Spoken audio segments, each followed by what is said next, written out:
You know what I love? Sports. Love sports. Sports. When it comes to Texas A&M. Where are you getting this information? Let me tell you. Welcome to TexAgs. I need to talk a little sports with you, Ags. David Nuño here with TexAgs Radio. Billy Lucci here on TexAgs Radio. Olin Buchanan. Holy smokes, he made that catch. I was like, we're going to go win this freaking game. The best way for us to win is to do it together. Do you realize everybody knows who you are right now? I think we're coming into this year with a new confidence. Schools are like, we're freaking Texas A&M, man. Like, that's about as pretty a throw-catch combo as there is. I saw the safety roll, the slot fade. I knew where I needed to put the ball. You had no other option but one hand at that point. Yeah, man, 50-50 ball, I got to come down with it. You know, if I'm betting on anybody, it's the Aggies.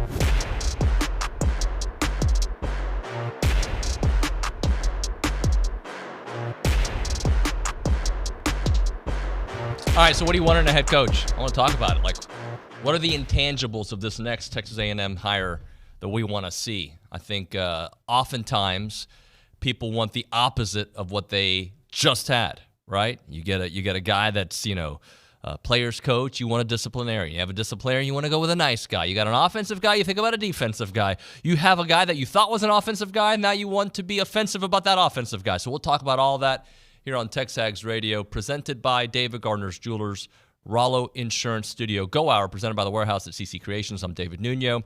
He is my partner. He is Olin Buchanan, our Heisman Trophy voter, and a Tiger Cat at heart. The Hamilton Tiger Cats have always been my favorite Canadian Football League team. There's a reason for that. Well, even before Stephen McGee played. Even before. Yeah, I told him one time we were talking about it. I said, oh, yeah, I remember Angelo Mosca, because you know Mosca, the big defensive tackle that was like in the Canadian Hall of Fame. I got to tell you, when I was a young lad, like 9 and 10, yep. I was so football crazy that on Channel 11 up in Dallas where we lived, they started showing Canadian Football League games. I watched them all. I couldn't do it. I tried once. Like, it was on, I think ESPN2 used to show them, right? Yeah. And I think they still do sometimes. I'm just like, I'm good. I don't know why they have to try to mess with the game. Say, hey, we're going to put 12 guys out there instead of 11, and we're going to make the field enormous and only give you 3 downs. So, why don't you just play football? But hey, it was football. It was the summer. I remember one year even rooting the Tiger Cats onto the Grey Cup. I'm trying to think which is Canadian for Super Bowl. Did Rocket Ismail start in the Canadian Football League? I don't think so. There was a couple guys that I remember being back. Remember when there was a time where if you were a Heisman winner, you didn't do anything in the NFL? Uh-huh. There was a couple guys that went. Doug Flutie, absolutely. Warren Moon started there. Warren Moon, he was a legend there. He was fantastic. There was a couple guys that I remember wanting to follow when they went to the CFL. I'm like, I'm good. Now you probably don't remember this, and I can't believe we're spending this much time talking about the Canadian League. There's a reason I'm wearing this jersey. Of course, we'll get to it. But the Montreal Alouettes, and I don't know what an Alouette is, but some guy bought them, and he had crazy money, so he signed Vince Ferragamo, who had just been the quarterback of the Rams in the Super Bowl. Mm-hmm. He signed him to a huge deal, and then he signed the late David Overstreet, who I knew that he was from Big Sandy, Texas, which is near Longview, and he was a first-round pick of the Dolphins, right, from Oklahoma, running back. And then he signed James Scott away from the Bears. James Scott was another guy with East Texas ties. He was from Gladewater, but he had been a really good receiver for the Bears. And then he signed Billy White Shoes Johnson. So he got all those best guys. Touchdown dance around. Yeah, they got all those guys, and he put it, and they didn't win anything. Hey, let's open up the phone lines and the text line, 979-693-1150. But I want to start off with you, Obi. I have some thoughts. I wrote down words that what I want, but I think I can describe it better. What do you want from the next head coach? The next guy to lead this program, whoever it may be, right? What are some intangibles? What are some things that you, if you were doing the interview, you would be looking for? I want to find a guy that high energy guy, a lot of energy. I want to see a guy that has a has a reputation, like Ross Bjork says, I think, for being a good recruiter and, for having a good offensive team, right? He doesn't have to be an offensive coach, but, would be open if he wasn't, say, if this is defensive coach, say, Elko, I'm open to getting an offensive coach, a guy that bring in an offensive coordinator. A big offense, yeah. Right. And then I want to feel like he wants to be the coach. And who knows, this is very intangible, right? I want to feel like he wants to be the coach at Texas A&M, not that he wants to be the coach that gets paid tons of money. To coach at Texas A&M, I still think A&M did the right thing. It didn't work out, but the way they approached, hey, this is the guy we want, let's go after him. Would Jimbo Fisher have come to Texas A&M if not for a gargantuan contract? Probably not. Right. Find me that guy that would come to Texas A&M because I want to, because, look, everybody makes a lot of money in college football, right? Right. So he's going to make a lot of money. But, by gosh, I want to go to Texas A&M. Find me that guy that you feel like's not just a mercenary. So I'm at a point where I want somebody who's innovative, right? They dictate the way the game is going to be played, right? By the way, everything you just said, Jimbo Fisher would still be here today had he, in the offseason, really done what we thought he was maybe going to do. Mm-hmm. And what we thought he was going to do was allow the offense to cook. And I know he lost his starting quarterback, but it still seemed like a handcuffed version of what the offense I thought was going to be. Okay. Yeah. Had they played more loose, had he taken a step back, and sometimes you are who you are, right? Like, as much as I want to be, not sometimes my temper, let's say, my fight backs, Raheel used to call me snapback Nuño because I always snap back. As much as I want to dial that back sometimes, I am who I am, right? So Jimbo is who he is. But had he done the things that we expected him to do, that I was giving him credit to do, and maybe he tried, and the way the season dictated it, things changed because you got an injury here and your offensive line didn't develop the way you want.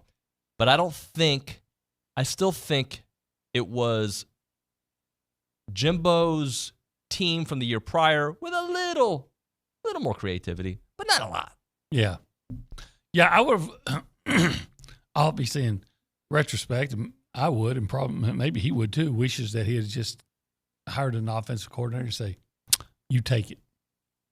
You take it. Yeah. In fact, you decide, offensive coordinator, if you can, if your offense can work with the current offensive line coach, and if it can't, you bring in the offensive line coach. Right. It's your show. You do what you got to do. Yeah. So I want somebody who's innovative, somebody who's creative.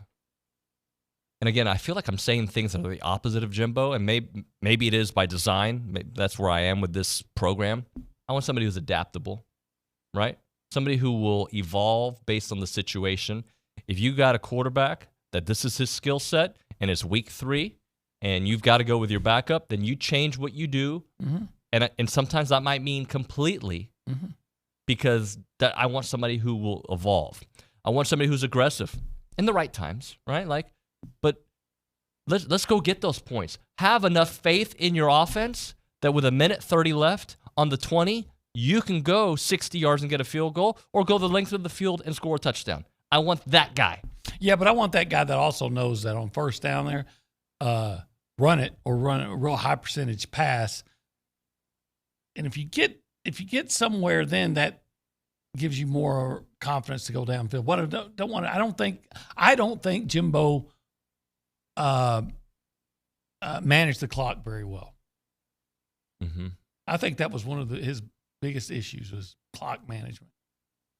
I'm going to read the text here in a moment, but we'll get to that. So a couple of those. All right, I want somebody aggressive. I want somebody who allows their coaches to coach, right? Okay. Kind of going back. Like, DC, that's your defense. A head coach has to step in sometimes. Like, no, we're not doing that, guy. This is my name's on the line. But have enough faith in your dude. They're like, you know what? Let's see how this plays out. Kind of like Nick Saban when he had Lane Kiffin. Yep. Lane Kiffin was running the show pretty much, but there were times, remember when Saban was chewing him all out, and he said that wasn't an argument, that was an ass chewing. Remember that? Yeah. So, yeah, I mean, you still got to be the head coach. I want a disciplinarian who's not psycho. And that's not a shot at Jimbo. Yeah, because I don't know if that was the case Yeah, at all. I want you to be disciplined. But I also want you to be able to put your arm around the dude and be like, hey, man, it's all good. We're going to figure this out together. All right? I would love that. I want a father figure and a friend, but not a buddy. And I hope you understand what I mean by that. Like, absolutely not. Somebody you can talk to, like a big bro, a father figure, but not somebody who's like, I'm not expecting you to play Madden with them. I'm not expecting you to go out and party with them. I'm just saying, like, somebody who's like you trust, that you can go to about issues at home, issues on the field, issues at life. Someone who's got your back, but somebody who will also challenge you in a father figure kind of way. All right. Who is that? From all the people we know, I don't know. And so somebody asked me this yesterday. They sent somebody that I don't know well, sent me a direct message like, so who do you really want? And I was like, I can't answer that question because I feel like for where I am, I want to be in these interviews. I want to know what these people are pitching about A&M, because I can tell you right now, Jeff Traylor makes a lot of sense, right? Mm-hmm. I can tell you that Leopold makes a lot of sense. There's a lot that I like from those guys. Obviously, Dan Lanning makes a lot of sense to me. Not going to happen. So I don't know who that guy is. Based on the candidates we've seen out there, I could see Elko being that guy. I could see Leopold being that guy. I could see Traylor being that guy. That's why I want to be in those interviews. Obviously, that'll never happen. But I'd like to know, like, what is your vision for the defense? What is your vision for recruiting? If it's Traylor, hey, you've recruited a bunch of 3-stars and made them great, and you've had less resources. How's it going to be when you go to the Taj Mahal and you work in this environment? What changes? Yeah, I would like to, and you never know this, but I'd like to at least feel like I have a sense that a guy that when he comes here and starts making more money than he's ever made, he's still going to have that drive to be, he's not going to get complacent. Yeah. I think we've seen that here too. Okay, I got my money. And now I'll go through the motions. I think you could be just as hungry without being the same kind of hungry. What I mean by that, you are a perfect example of this. 30 years ago, you probably worked more hours than you work now. Yes. Okay? And you couldn't wait to get to work, and it was probably your social life as well. You are a better reporter today. You come to work every day early.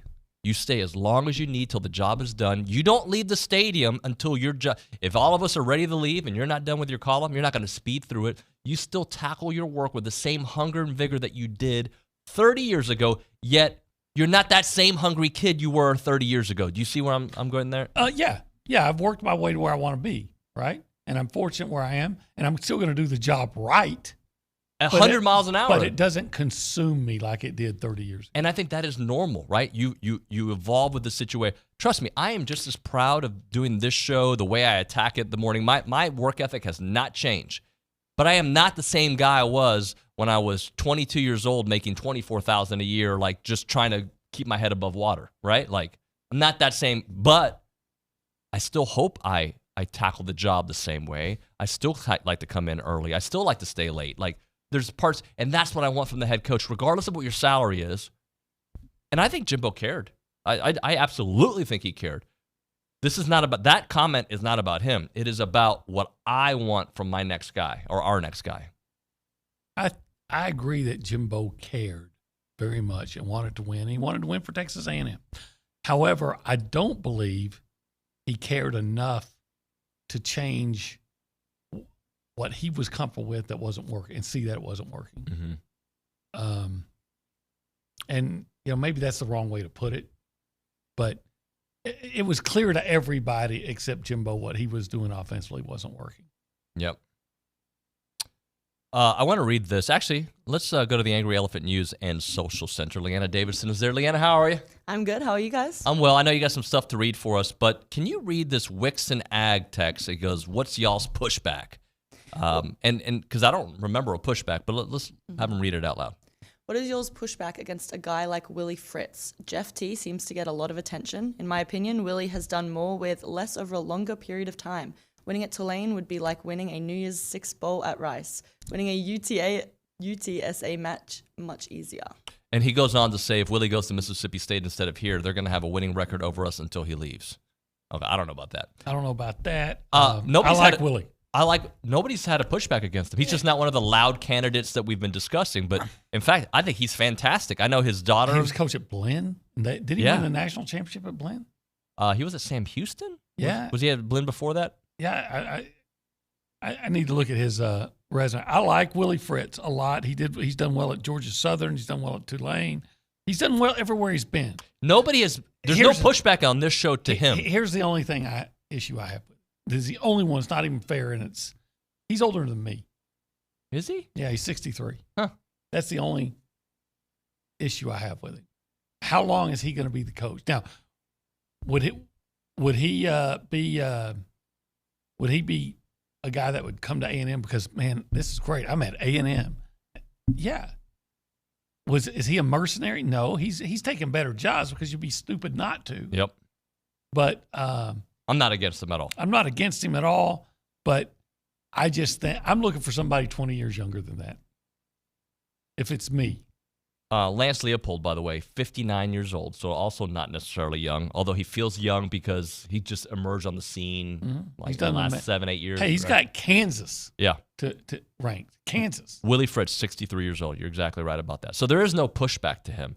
I don't know, Wixon, if he goes to Mississippi State, that means anything. I think you get the right hire here, they can hire whomever, and I think we're going to be fine. But there is a lot of talk about settling for particular coaches. I don't know if settling is a fair thing to say because we're not in the interview, guys. I'm going to be very honest. I remember saying this about another topic last year, and people were like, no, you don't know what you're talking about. How many of you have actually watched? It was about Bobby Petrino. A lot of people who jump to these opinions early, how many times have they watched Willie Fritz? How many times have they watched Jeff Traylor? Legit watch that team play. Not like a highlight, actually spent the time to see how that team goes about this business, gone to a practice, talked to insiders, really getting evidence one way or another. Not many. And by the way, I'm one of them too. I haven't.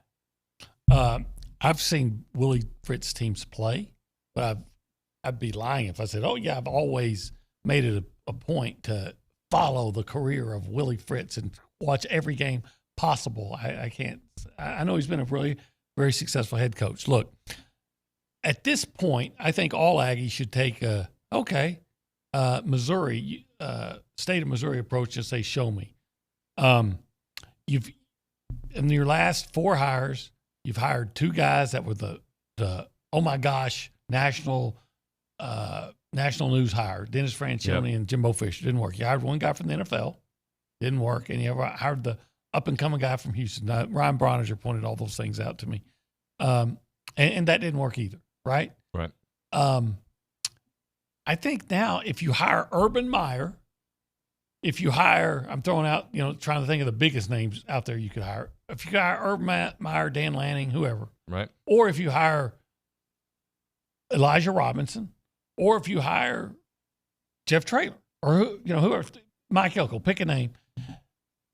I don't know that I'm going to celebrate it, but I'm not going to pan it either. That is a great way to say it. It's all about saying, look, okay. Now what can you do? Well, what can you do for me? Just go out and can you win for me? And by the way, oftentimes fans and media are wrong of our initial opinions. Yeah. Right? Schloss to me was a no-brainer, and it's worked out. Right? That was a no-brainer. But there's a lot of times you make a hire they rock the interview. I like the plan. Let's hope it works. You don't know. You don't know. Let's check in with Nick Savage real quick behind the glass. Nick, good morning, buddy. Good morning, y'all. How's it going? All Sorry, right. had to grab my mic real quick. All good, buddy. What's going on in your world? What I want in a head coach is someone who's going to bring back the alternate uniforms. That's really what I'm looking for. I want to see some black A&M uniforms, some icy that would whites. be a deal breaker right there. Do you want to? I know you are. That's to me. That goes back into. Do you want to coach Texas A&M? If that is part of your presentation, I think I'm good. No, but you know what? The interesting part about what Nick said there is there are certain things that resonate with kids that don't resonate with a 60-year-old man and a 47-year-old man. Like I think Billy reported about the more music at the practice. That works. Kids like that. By the way, whatever works, do it. It didn't work. It didn't work here. No, I'm saying Elijah is playing more music now at practice. Whatever's going to get your guys focused, engaged. If that means playing freaking chess, I don't care. I just want the results.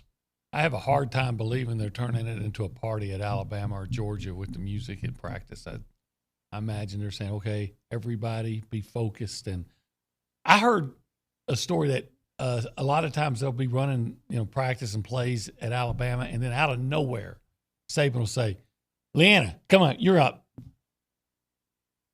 And why? Why? Because to make sure you're always paying attention. Let's try it. Ready? Leanna, you're up. Tell us something.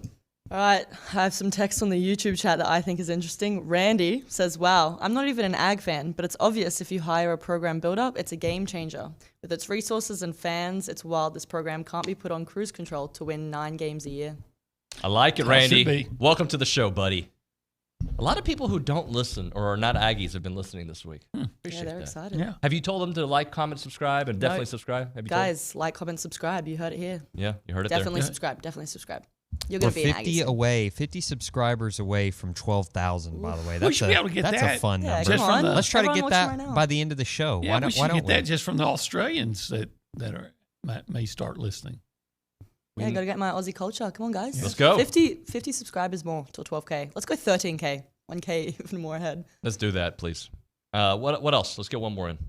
Yeah, on the text line, we have a good poster in Texas says, I want a coach who's adaptable and forward-thinking in college football. I want to feel like our program is 10 years ahead and not 10 years behind. I want a coach that sees, if he sees a quarterback that may, with a lot of athletic ability in Houston, that he recruits him instead of letting Alabama have him. Well, they did that with Connor Wigman. They did. They did But that. They They may have missed on somebody else. Yeah, they may have missed on several people. Yeah. But they definitely get hit on that one, I think. I like the idea. Just give me a coach that's a good recruiter, Just and he'll win take freaking it. games. Just win. Look, I'm telling you, we all won a national championship. We'd all be real happy with 10-win seasons. You know what I'm saying? Let's get there. Let's get there and then complain about that to get to the next level. Let's start by beating the Mississippi schools every year. Got half of it right this year. Let's start by beating those Mississippi schools every year. Running the table on your non-conference games, beat the Mississippi schools, and then if you do that, maybe that's when the 10 wins will follow. Mythical coach that we're describing here, organized. He is into being creative. Allows Has his a coach. special teams coach. He's got that. He says, you know what, Nick, you're right. We'll do alternate uniforms on the 5th, okay? And then he says, and every Tuesday we're going to go to Fargo's and eat what? Well, eat rib tips, Yeah. but only when you win, because that's a reward going to. See, I disagree. I think losers can go to Fargo's and enjoy it. Well, I don't think you can be a loser at Fargo. See?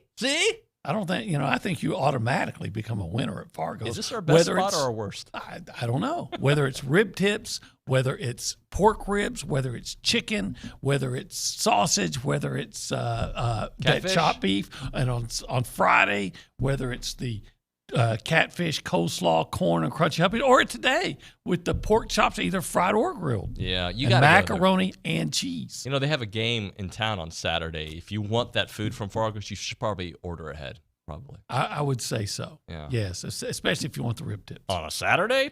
You better be first. You better have already called, buddy. Call or get up early. 1701 South Texas Avenue in Bryan, without a doubt. The what? It's the best barbecue in Texas, which makes it the best barbecue in the universe. I don't know if you know this, but that's their trademark. Well, it's true. Well, it's Fargo's.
I promise I didn't write this one. It's kind of funny. Mike Buffalo on the YouTube page.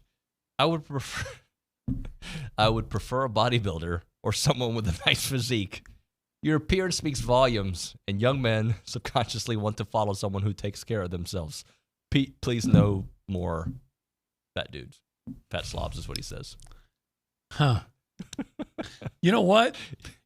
Magic Mike, if you're available, can you please be the coach? I've never seen that movie. I would just like to point out one thing. I didn't see it either. The wife went with her girlfriends. I would just want to make one point. Did you know that in 2007, Kansas had its best season maybe ever?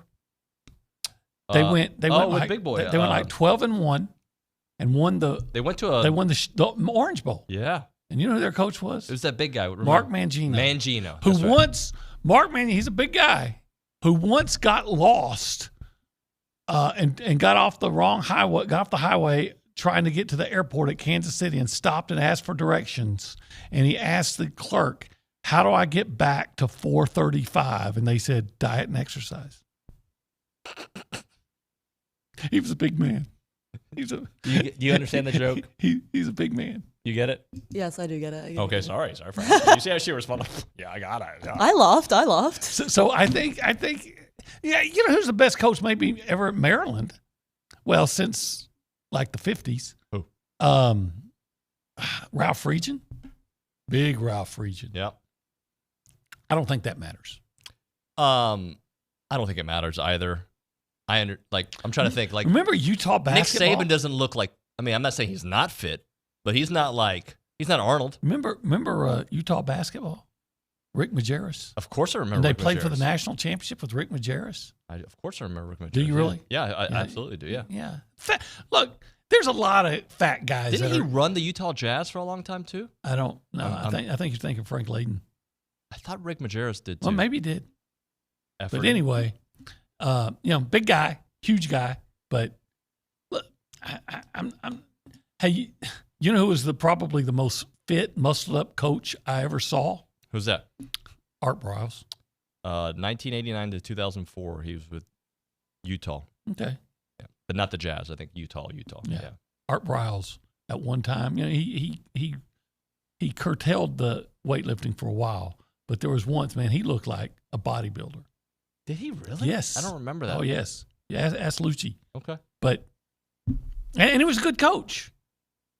But there were some issues. Well, some would tell you a sports talk host shouldn't be a bodybuilder.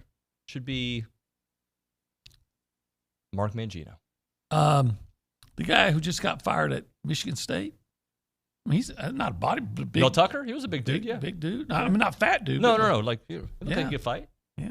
I don't think it matters. It matters not. But you know what, though? I think it can matter. Like, depending on what...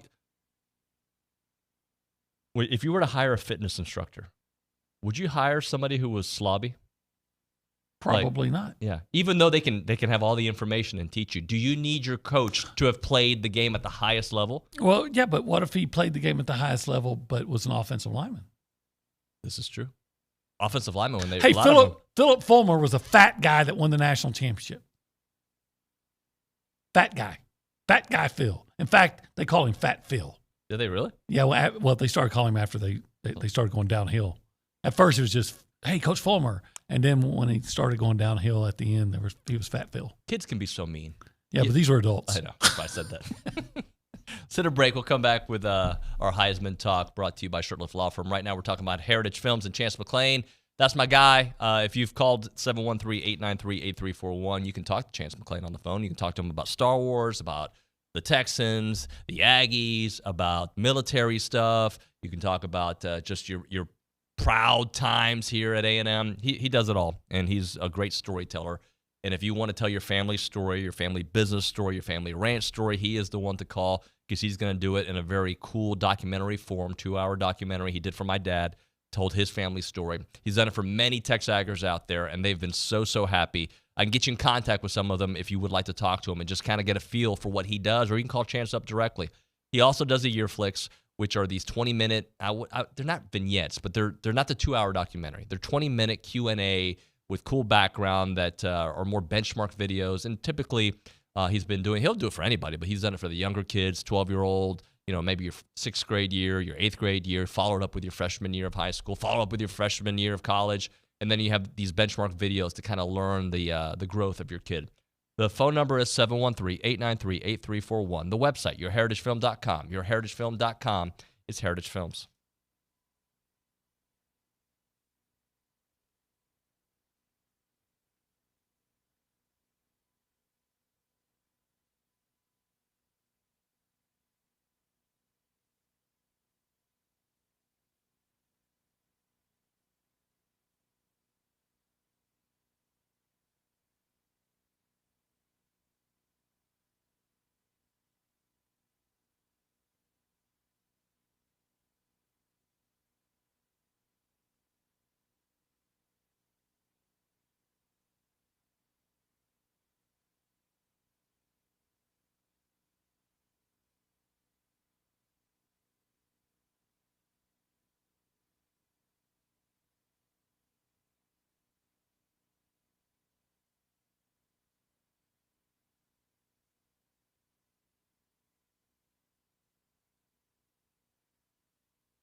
All right, we're back. TexAgs Radio, presented by David Gardner's Jewelers, Rollo Insurance Studio Go Hour, presented by The Warehouse at CC Creations. We got to pay some bills here, and we got to get into some real football content. I want to talk basketball at some point. I don't know if we're going to have time here in this hour. We'll figure out a time to do that. It is now time for the Heisman Watch, presented by Shirtlift Law Firm. The Heisman Watch, by the way, Shirtlift Law Firm, delivering justice for those who need it most.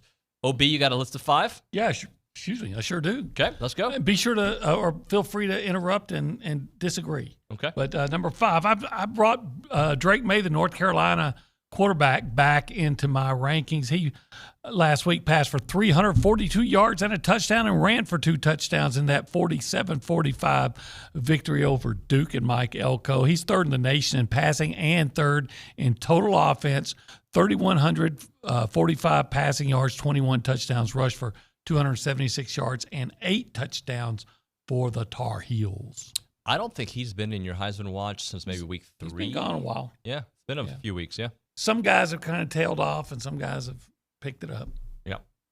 Number 4, I had to drop him down a little bit, believe it or not. Jordan Travis, the Florida State quarterback. He led the Seminoles to their 10th consecutive victory, but was kind of, unspectacular in doing so. Completed a pedestrian 9 of 31 passes, 265 yards, good, but it's not really Heisman worthy. A touchdown, like I said, good but not great. Overall, 2,734 yards passing and 20 touchdowns, 160 yards rushing and 7 touchdowns. His coach, Mike Norvell's been a name that I've seen out there for Texas A&M. I have a hard time, by the way, just a quick sidebar, believing, and I'm not saying I'm completely don't believe it, but I have a hard time believing any coach in the middle of a playoff hunt, right, has time to be like, you know what, let's see what's going on in College Station. If you got a team that's going to be in the playoffs, that's where your focus is. You do this to try to win championships. Yep. Bo Nix from Oregon, I've kind of been slow to come around on him, but not only has he led Oregon to a 9-1 record, but he's 5th in the nation in passing and in total offense. Has been hot of late, too. In the last 2 games, which were wins over Cal and USC, terrible defenses, by the way, he passed for 798 yards and 8 touchdowns. Overall, 3,135 passing yards with 29 touchdowns. He's also rushed for 121 yards and 5 touchdowns. Can I give you credit on something? I feel like I'm giving you a lot of credit. What's today. that? You are not one of those sports guys that once you make your opinion, you don't change it, right? Like, for a while, you were anti-Bo Nix, but he's proven his worth to you over the long haul. Over the long haul. I still question the caliber of defenses they're playing in the Pac-12. Sure, that can be, but at the end of the day, you can't. The stats are the stats, and it's not. What's his name? The dude at Hawaii years back that was putting. Oh, Colt Brennan. Colt Brennan and what was it? Timmy Chang. Timmy Chang. Yeah. Yeah. It looks different than that for sure. Go ahead. Number 2. I'm putting Michael Penix, the Washington quarterback. Dropped it too. Yeah, I did. He's still the nation's leading passer. Last week, 332 yards and 2 touchdowns in a 35-28 victory over Utah. He also ran in a touchdown. He's exceeded 300 passing yards in 8 games. He's passed for 3,533 yards and 28 touchdowns. If they get into the playoffs, well, I guess when do votes for Heisman have to go in? Typically the Monday right after the conference championship games. Okay. So we'll know if they're in the playoffs at that point. Yeah. I think that at some point, though, to eliminate somebody because their team isn't necessarily that great, because it's an individual award. It is an individual award, which is why I think Jaden Daniels is your number 1. Jaden Daniels, number 1. Look, the trophy goes to the most outstanding player.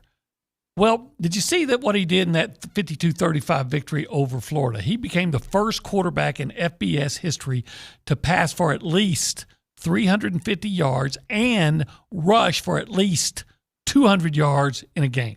Mm-hmm. He leads the nation in total offense. He passed for 372 yards and 3 touchdowns against Florida. He rushed for 234 yards and scored touchdowns on runs of 85 and 51 yards. He's amassed 4,082 yards of total offense. That's 500 yards more than any other player in the nation. He's passed for 3,164 yards and leads the nation with 30 touchdown passes. He has also rushed for 918 yards, so he's going to be a 1,000-yard back and a 3,000-yard passer, and he has 8 rushing touchdowns. And he has done that against far better competition than the guys in the Pac-12 are seeing. So I'm feeling like it's a Sam Montgomery moment. Yep. What did he say about Johnny Football? He said, hey, Johnny Football, Heisman, give it to him. I don't know how you can argue against Jaden Daniels, especially after last week. Well, what happens when, because I'm going to be optimistic for a moment, When- A&M brings the heat Well, and does what they did last year? He's a different quarterback now, no doubt. he's still going to finish with well over 4,000 yards of total offense. He's going to. I think unless he just has a total collapse, Yep. that he's my guy. The Penix has been really consistently good, but consistently outstanding. Yep. But this is the most outstanding guy, and you're going to tell me the most outstanding guy isn't a guy that's throwing for well over 3,000 yards and the most touchdowns in the league, in the nation, he's been the best player and in he's going to college rush for football. 1,000 yards. He has been the best player in college football. And I know he plays for LSU, and so for that reason, a lot of Aggies are going to say, "No, you don't want to do that." But I've said before, I think of it having the opportunity to be a Heisman voter is such an honor that you can't have any personal biases. You know, I throw them out, and the best guy I've seen up to date, especially after last week, is Jaden Daniels. I think today he'd be my vote. I am very interested to see how he plays against A&M. And I'm not saying that necessarily completely changes my vote. But if Washington is undefeated and Michael Penix is still putting up those numbers, it's going to be... Yeah, it's true, because that's what most of the voters will do. They'll say, hey, Washington is undefeated. And yes, Michael Penix is the main reason Washington's good. But my answer to that is, would Washington be undefeated if they played LSU schedule? No. Because, just last week, they were lucky to get Would by. LSU be undefeated with Washington's schedule? Probably. A&M might be. I don't know. USC might put 100 on them. But you might put 102 on True. US. True. USC's defense is heinous. You know what? I looked up. Florida is ranked like 75th nationally in defense, in total defense. You saw what? I think if I don't have it with me right now, but I think five of the defenses that Washington has played rank lower or worse than Florida, and 4 of them are in the bottom 20. Well, let's do this. Let's go to the Angry Elephant News and Social Center and try to get 1 or 2 text messages in before we get Stephen McGee in studio. Okay, Rhett in Orlando says, I want a guy who's willing to adjust his system to the strengths of his squad and is creative with moving his studs around the field to try and get them in mismatch opportunities. Well, friends, we may see that this weekend and next weekend against LSU. We might see Elijah Robinson unleash the Petrino. I think we will. I think we absolutely will. And that... I think we're going to get an idea of what... Well, we won't get it until LSU. We're going to get an idea of how much control Bobby did or did not have on the offense. And if they win these next 2, there's going to be a lot of... If they haven't figured out who the head coach is yet, there's going to be a lot of people saying, give me Elijah. Hey, profit with Elijah. Let's go. All right, let's hit a break here. We'll come back with Estevan McGee here on TexAgs Radio. And, I think we're not going to do a spot here. We're just going to go hit a break. We'll be back. By the way, this is what I'm going to do. Remind you guys about the Coaching Search subscription deal. $89 for now through kickoff. Over 9 months, 37% off your monthly rate. Available this week only. New and previous subscribers only. Not available for current subscribers. Cannot be combined with other offers or subscriptions. Check out TexAgs.com/special. The full head coaching search, along with any additional staff members that may be added, will be on here. Our full recruiting coverage leading up to signing day, both early signing day and national signing day, the entirety of 2024 fall camp. That on TexAgs.com/special. Go check it out.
We're back. TexAgs Radio, presented by David Gardner's Jewelers, Rollo Insurance Studio, Go Hour, presented by the Warehouse at CC Creations. We've got two Stephen McGee's in studio. What did you think of this act, Stephen?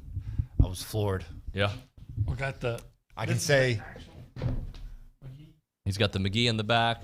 I can honestly say that nobody has ever worn it better than how it's being worn right now.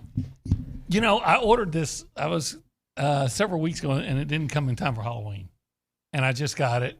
And it's funny, I didn't even put it on until this morning. And as soon as I put it on, I had this uncontrollable urge to hold a clipboard. Damn. I mean, low blow. I love it. Rico coming at you. Let him fire. Let's keep firing this morning. Man, so good. Hey, well, wearing that, you want to play one-on-one versus Nick? Oh, yes. No, we don't need to go there. We don't need to go there. Yes. Hey, so I'll just let you react to the news. Paragon Financial, Stephen McGee with us, QB1. Just, did it catch you off guard? Yeah, it did. Yeah? Honestly. Lucci did a good job of holding it back from all of us. I guess I was more surprised than anything about the dollars and cents, right? I think that we all thought he would probably get fired last year if it wasn't a dollars and cents play. Mm-hmm. So here we are in the revolving door, and it'll be interesting to see of the candidates they want, who they can actually go get. Swope's already here. You've really flustered us this morning. I love it. Olin threw the wrench in it. I was not ready to round the corner this morning and see that. Hey now. Let me ask you this. Because you're a money guy. You know, you're dealing with money every day. Should Texas A&M fans be at all embarrassed by the fact that, you know, A&M's paying $76 million for the coach? The last two coaches they've had, the last two coaches they will have paid A&M upwards of $100 million not to coach. It's a lot of money. It's a lot of coin. So am I wrong in saying that this is the largest buyout times two? Almost. Yeah. Maybe times three. Times three. Yeah, you know, I think in retrospect, I think at the time when we signed him, you know, it felt like, I remember I was sitting in this very seat and I was like, oh, if Jimbo leaves to go to LSU, it'd be catastrophic for our program. Like, who do you go get at that point? Because you knew a lot of your good candidates probably weren't going to leave. And so there's the understanding side of it, but I think that the contracts for coaches have become so what's the word? Astronomical. Astronomical, ridiculous. But A&M's kind of caused that. Yeah, and I think we've kind of we did kind of set the bar there, and I don't know. I just feel like sports in general should be incentive based, and I think a lot of athletes. I think you look at a track and field athlete, for instance, their contracts, they get paid by Nike or Adidas or whoever to be number one in the world. When they fall to 2 or 3, their pay goes down 50%, 70%. Mm-hmm.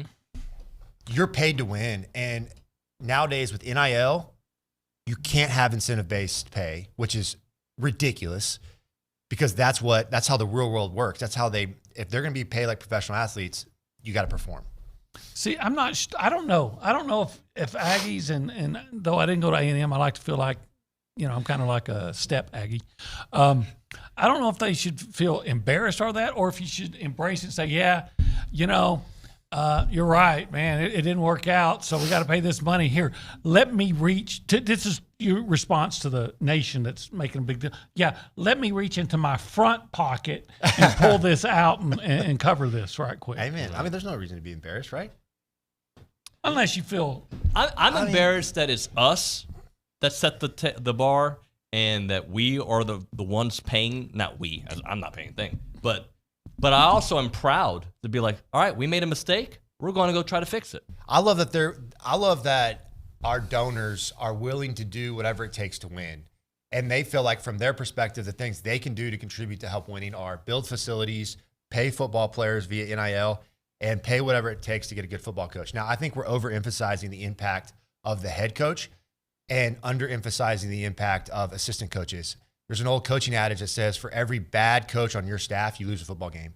And I think that's incredibly true for, if you look back at every staff that we've had, you can point toward bad assistants and say, that guy, this guy. And so you just go on the offensive side of the ball for us and say, hey, like, if you don't fix the assistant coaching issues that we have, I don't care who you name. But I think he just settled it that A&M's going 7-5.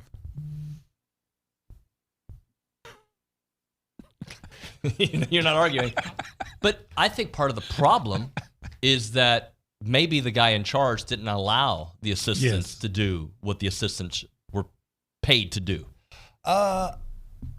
From calling plays offensively, yes. Philosophy, potentially? Not having a special teams. How many special teams plays can one team have that were catastrophic? Like, that's a nightmare. Like, where is that person that should be in charge of special teams? But I also would argue back that there's too many bad assistant coaches on this team right now. And so if it ends up, we can't name whoever it is, and Elijah Robinson is the head coach, then he better clean house.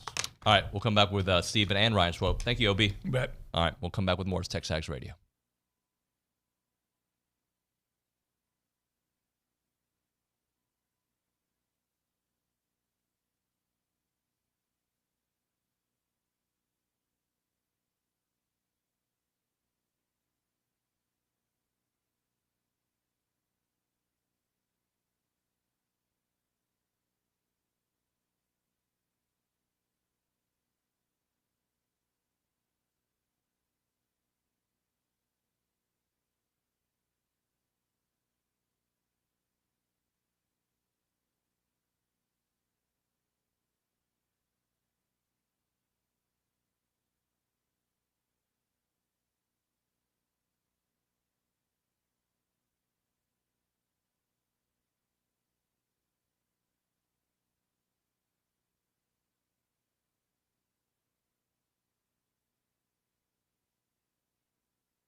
TexAgs Radio, presented by David Gardner's Jewelers, Rollo Insurance Studio.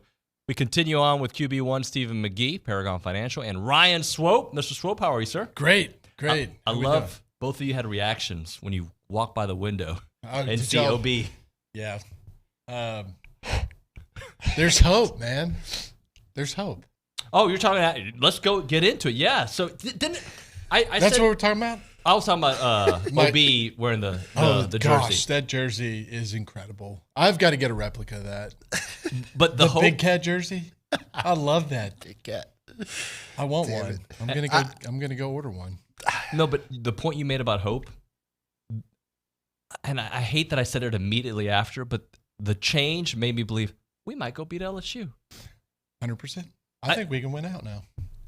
Now, I understand why it's going to be hard because LSU's got an awesome offense and the best, maybe the best player in college football, and you don't win often at LSU. Somebody pointed out there haven't been that many matches since the mid-'90s, but there's been at least 5, right? So that being said, I was like, maybe with some different pushing of buttons, these close games, we win them. Yeah. I'm anxious to see how our team responds to this. And just see if they play differently and how they, not having Jim on the sideline, maybe if they free up a little bit and they just go play and be athletes, and anxious to see kind of what happens, because I do think his offense is very complex, and so let's just hopefully just hand the playbook over to Bobby and let these guys attack and go have fun. That will be fun to see. Yeah. Does the playbook look different? Can you see a noticeable difference with Jimbo gone? I think you will. I do. I do too. And the weird part, guys, is I think we kind of saw it on Saturday. We did. I think we did too. The tempo, the zone read stuff. I get it that reads. you have an athletic quarterback. You really didn't want to do that earlier with the other two guys, but there were plays we hadn't really seen a lot. Dude, he's pretty good, man. Yeah, you like him. I do. I think that when you have an offensive line, and they've been struggling. Having the ability to have a guy back there with some speed and kind of extend some plays, and then obviously make some big plays with his feet, I think it helps. There's no doubt. Look, what are you looking? He got it done. You can look straight too. Now, the other element here in arguing is that you played Mississippi State, and Mississippi State, they look like A&M consolidated defense. But hold on, I'm sorry to cut you off, but we've played teams that are worse than Mississippi State and not looked like that. True. You could make that argument. Like Appalachian State. It looked different. Yeah. It did. There was an added spark. I tell you, the thing I liked most about Henderson was that I saw passion from the quarterback position. Did you see that? Like, did you feel that? Like, I felt like I felt like he was fired up, and his team saw him get fired up, and they rallied around him. For sure. There's that element that elevates play around you that he brought, I felt like. Correct. And I think it happened on such short notice. You're going with your third string quarterback. So what do? Okay, guys, let's simplify for this guy and let's let him go out and do what he does and not overthink this game. And sometimes I think Jimbo with Max and Connor, you throw too much at these guys, and he expects way too much out of these guys because it is such a hard offense to understand with such little time that it's, Isn't that the reason he had to go, though? Because we have been calling for that. Everybody has been calling simplify and make it easy for a couple of years now. Yeah. Man, look what he did. I think the old adage, paralysis by analysis, and if guys are thinking they're a step slow, and it's true. You said earlier that the effect on the offensive line when you have a quarterback that can run, and I thought we saw that against forget the quality of team that they played in Mississippi State. Let's say that they're horrible. Well, even though you still got to go out there and execute, and they did that for 4 quarters. There was that dimension that got added with the quarterback's legs. They were stacking the box, right? Yeah. They had everyone in the box, and they still couldn't slow him up. I love that. Now, my argument is that if you do that against Ole Miss or Alabama, is it the same result? That's where my question mark lies. I think it's going to be with every guy is, can you replicate that against a good defense? Well, by the way, Mississippi State is really good at defense. That's what their issue is. Their offense is so bad that their defense is out there a lot. But somebody actually posted they're second in tackles. But that might be because they're out on the field all the time. It's a victim of their own success, right? Or failure, I guess. Or failure. Yeah, I don't know. I want to see him get it done in the pocket a little bit better in the decision making. There's a couple. There's some bad throws out there. There were, and just the fundamentals in the pocket. I've always said this, and it could be my old school thinking, but I really believe that all quarterbacks on this type of level have to be able to get it done from the pocket if you're going to win at the level you expect to win. And so that would be my concern with Jalen. Yeah, and again, he is QB3. Right, like that's my exactly, thing. and never played. QB3. I mean, you have to tip your hat. I mean, just the fact that this kid never got reps. Remember, college football, you get way more reps in practice as a backup quarterback, but that's really 1 and 2. The third guy during the season probably doesn't get many reps, and so up until Connor going down, he probably didn't get any reps at all. Yeah, that's pretty remarkable. And I was impressed. I was too. I mean, I was more impressed with his poise. Like he just seemed like he looked comfortable. Yeah, he looked like he belonged. Yeah, he looked very comfortable. Guys, Mississippi State went to their third string quarterback. How bad did he look? Golly. Whoa. I keep saying to myself, like, remember when we played Auburn? I thought that's the worst quarterback performance I've ever seen in an SEC game when we played Auburn. But then you have Mississippi State. That's probably a step down. I don't know. I don't know. Feels like it did to me. I feel like Auburn's done this since then. They're good. Mississippi State's done this since then. Yeah. Auburn's a good team. They're coming, at least getting better, I think. Yeah, they are getting better. Yeah. There's been some surprisingly bad teams in the SEC this year and quarterbacks, which emphasizes our point. Like, this was the year to get it done. Like, we have all the ability, and here we are. I know it's a dead horse at this point, but. Was there a time that you guys knew? The contract always made me wonder. I don't know if we'll ever get this done. But was there a time that you thought, all right, it really, if we have the resources, it's time to move on from Jimbo? Last year. Yeah. Was it last year for you? Yeah, it was last year. I think App State, obviously losing that one hurt pretty bad, but I think that there was a loss of continuity in the locker room between his players and the coaches, and that's never good. You go out, you want to go play for your head coach and win games and have fun doing it, and I don't think those guys were necessarily, they felt that way. I mean, was it Moose Muhammad where Jimbo was ripping him for wearing some sleeves? I mean, come on. Just little stuff like that. I think less of that, and I just feel like there's always some tension in the locker room with Jimbo and his players, and I've heard that from numerous sources, and that's never good. It's hard to win games when you don't have your locker room. Well, and I think just the organization top down and the accountability of those 100%. guys, people not there, missing practices, missing weight, all that kind of stuff. It sets the tone for the way you play games and your approach and your accountability to each other. I think it's going to be especially important. I'm excited to see Elijah go out there because me too. He's an underdog here. I've heard such great good things about this guy. Yeah, I'm excited. I am too. I want to see how he leads the team and then how he manages the game as the CEO of the head coach. That's an important role, right, during the game. But, to me, he's a great recruiter. I think the guys are going to respond to him. Yes. They're going to be excited that he's the guy. He's young. He's relevant. The key, if he does become the head man, I'm just playing hypothetical here, is you have to have two really, really good coordinators around him. I mean, obviously, if he was a great candidate, he would have been named DC whenever they hired Durkin. But I think he could be a great head coach candidate. Let him be the CEO. And get some good coordinators underneath. Yeah, and then watch how we recruit at that point. I mean, watch out.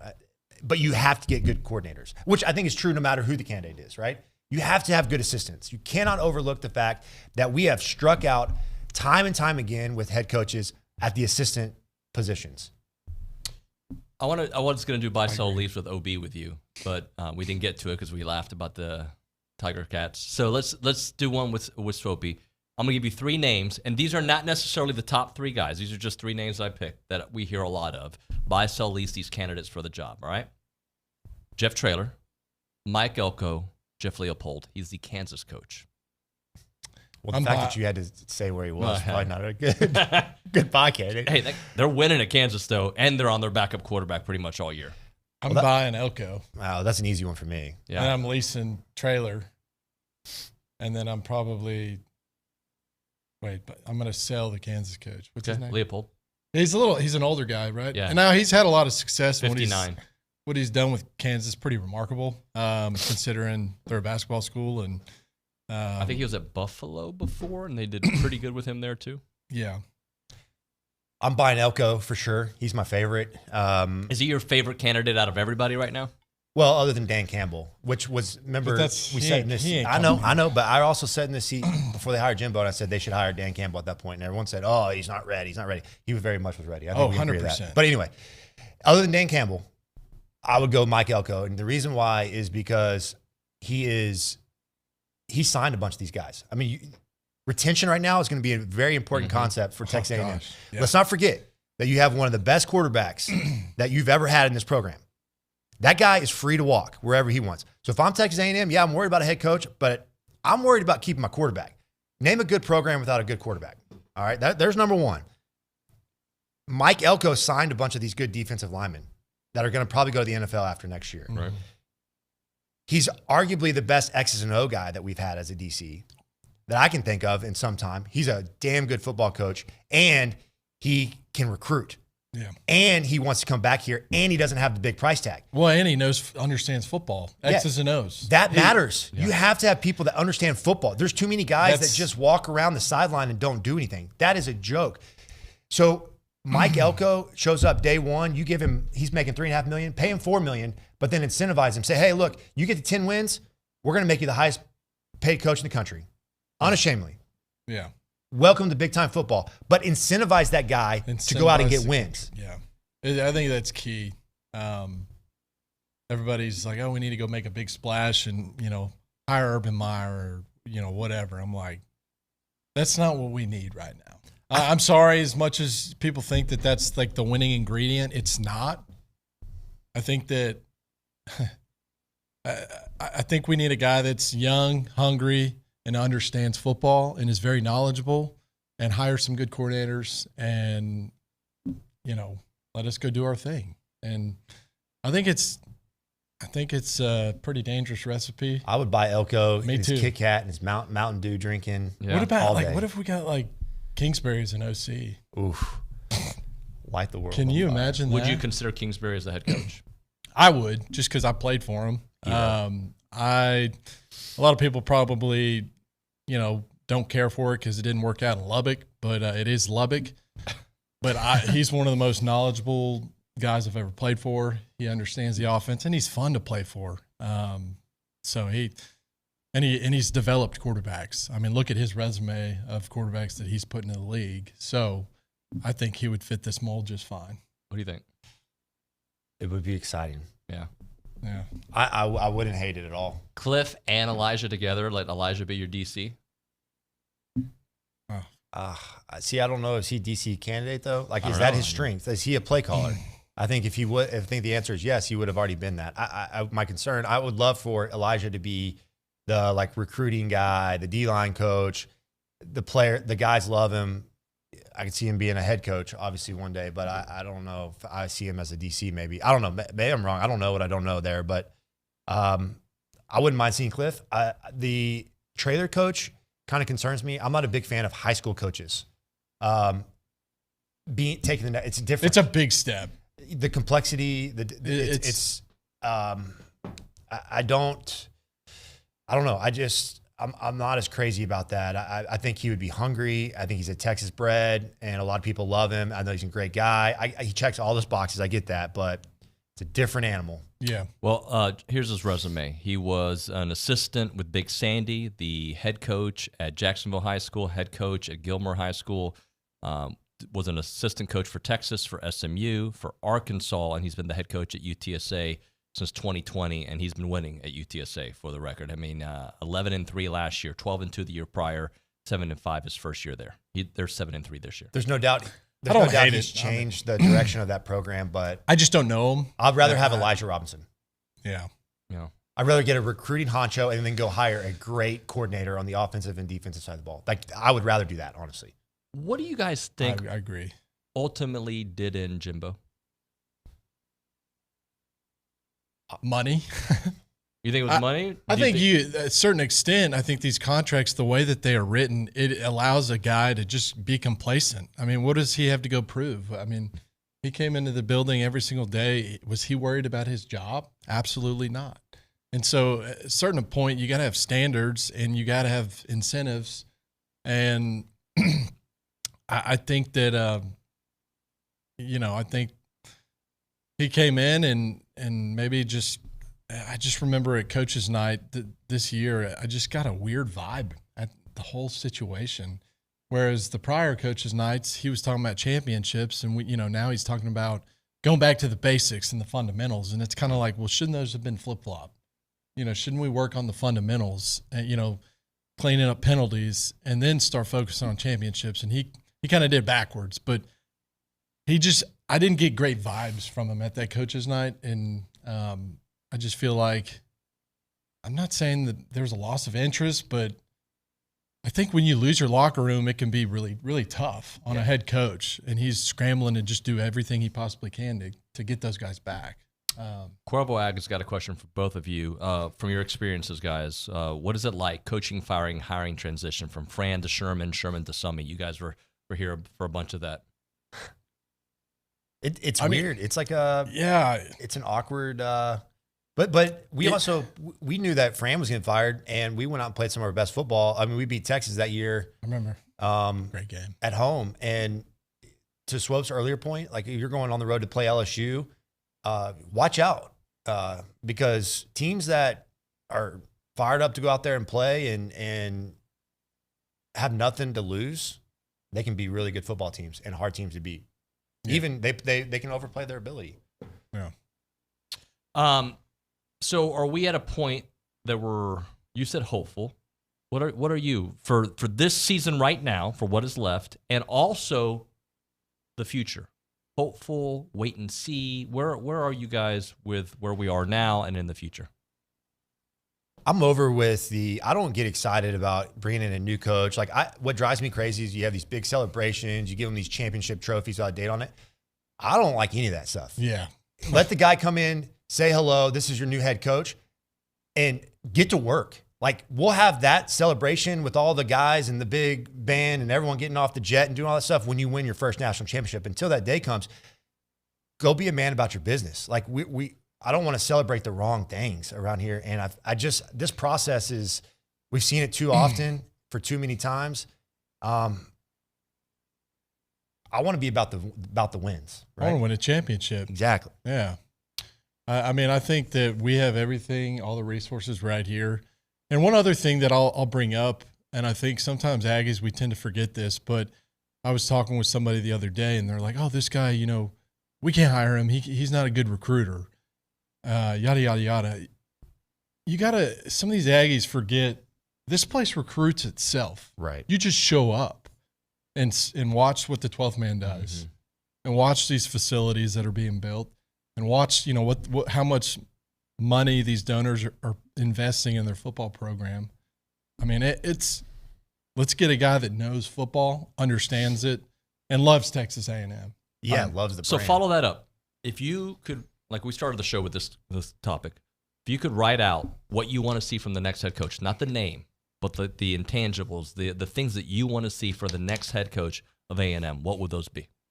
A guy that understands football, knows it, an X's and O's guys, an X and O guy that can win us a game when we're down, going in at Alabama, down by 10 in the fourth quarter, knows how to make certain adjustments on the fly like that and can win us, or at least put us in a position to win games. I want a guy that can run a program. Yeah. I want a guy that can hold people accountable from the top down every day. It's about the process. I want everybody buying in, whether you're a trainer, whether you're an equipment manager, whether you're a walk-on that'll never touch the field. We're all held to the same standard every day. There are no exceptions. If you skip practice, you're not on the field. You're going to have to work your way back and prove to the team that you deserve a spot on this football team. I don't care how good you are. And you have to be willing to go out on an island whenever guys like Denver Harris act like a-holes. That's the time when you cut them. Yeah. Hey, you know what? I'm going to get criticism and backlash because I just cut a 5-star. And everyone thinks, oh, you couldn't handle, this 5-star and get them the best out. No, that guy made a selfish decision, and there is a standard at this place to wear the maroon and white. You should take great pride in that. I want a head football coach that takes pride in the organizational structure of accountability. The X's and O's part, yes, but have great assistants to do the X's and O's part. You got to run the program. If you don't, you're going to have all the issues that have plagued our football team for the last 3-4 years. Don't you think, and I know this is a hot button issue for you, that's what he was trying to do with the sleeves thing with Moose last year, where that the team decided we're not going to wear sleeves, and that was the rule. There's certainly an element to part of that. I mean, it was the rule, and he should have obeyed by the rule. But at the same time, it's also an old school philosophy to say, okay, well, if you're wearing a sleeve, you're more prone to fumble. Like, that's what it was built on, right? Right. Which is, to Ryan's point, it's like, I mean, there's bigger fish to fry. Yeah. What are we? Why are we worried about? You needed a win. Let's worry. Yeah. Let's worry about things that matter. And that doesn't matter. Exactly. By the way, he's one guy, and he's really talented too. We may see him cook these next 2 weeks. I wouldn't be surprised. He has a lot. He's very talented. He has a lot to gain. Yeah. He's very talented. We'll see. Final thoughts. These next 2 games. We'll talk about LSU next week, but for actually next week we won't be doing a show on Thanksgiving. So give me your thoughts on how you think this potentially can play out these next 2 weeks. Let's not overlook in the chaos of head coaching changes that you have some really, really great seniors. Anais Smith. Yeah. I mean, I'm gonna miss that guy. Me I too. love everything that guy's about. Max Wright. Are you kidding me? Like, these guys that just showed up every day and give this school everything they have. I appreciate that. And I think Aggie fans, even though it's only ACU at home, it's a great day to honor these guys that have really laid it on the line. 100%. Well said, man. Gentlemen, thank you very much. Happy Thanksgiving. Happy Thanksgiving. I'll probably text you. Yeah. Steven was the first one to text me when he saw the picture posted of me playing with Nick. I love it. He had to know. That's so good. It was good. It was fun. I love it. All right, we'll hit a break. We'll come back with an open segment. It's TexAgs Radio.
Welcome back into TexAgs Radio, presented by David Gardner's Jewelers here in the Rollo Insurance Studio. Let's, by the way, I'm having some TexAgs coffee. If you haven't tried it, it's really good.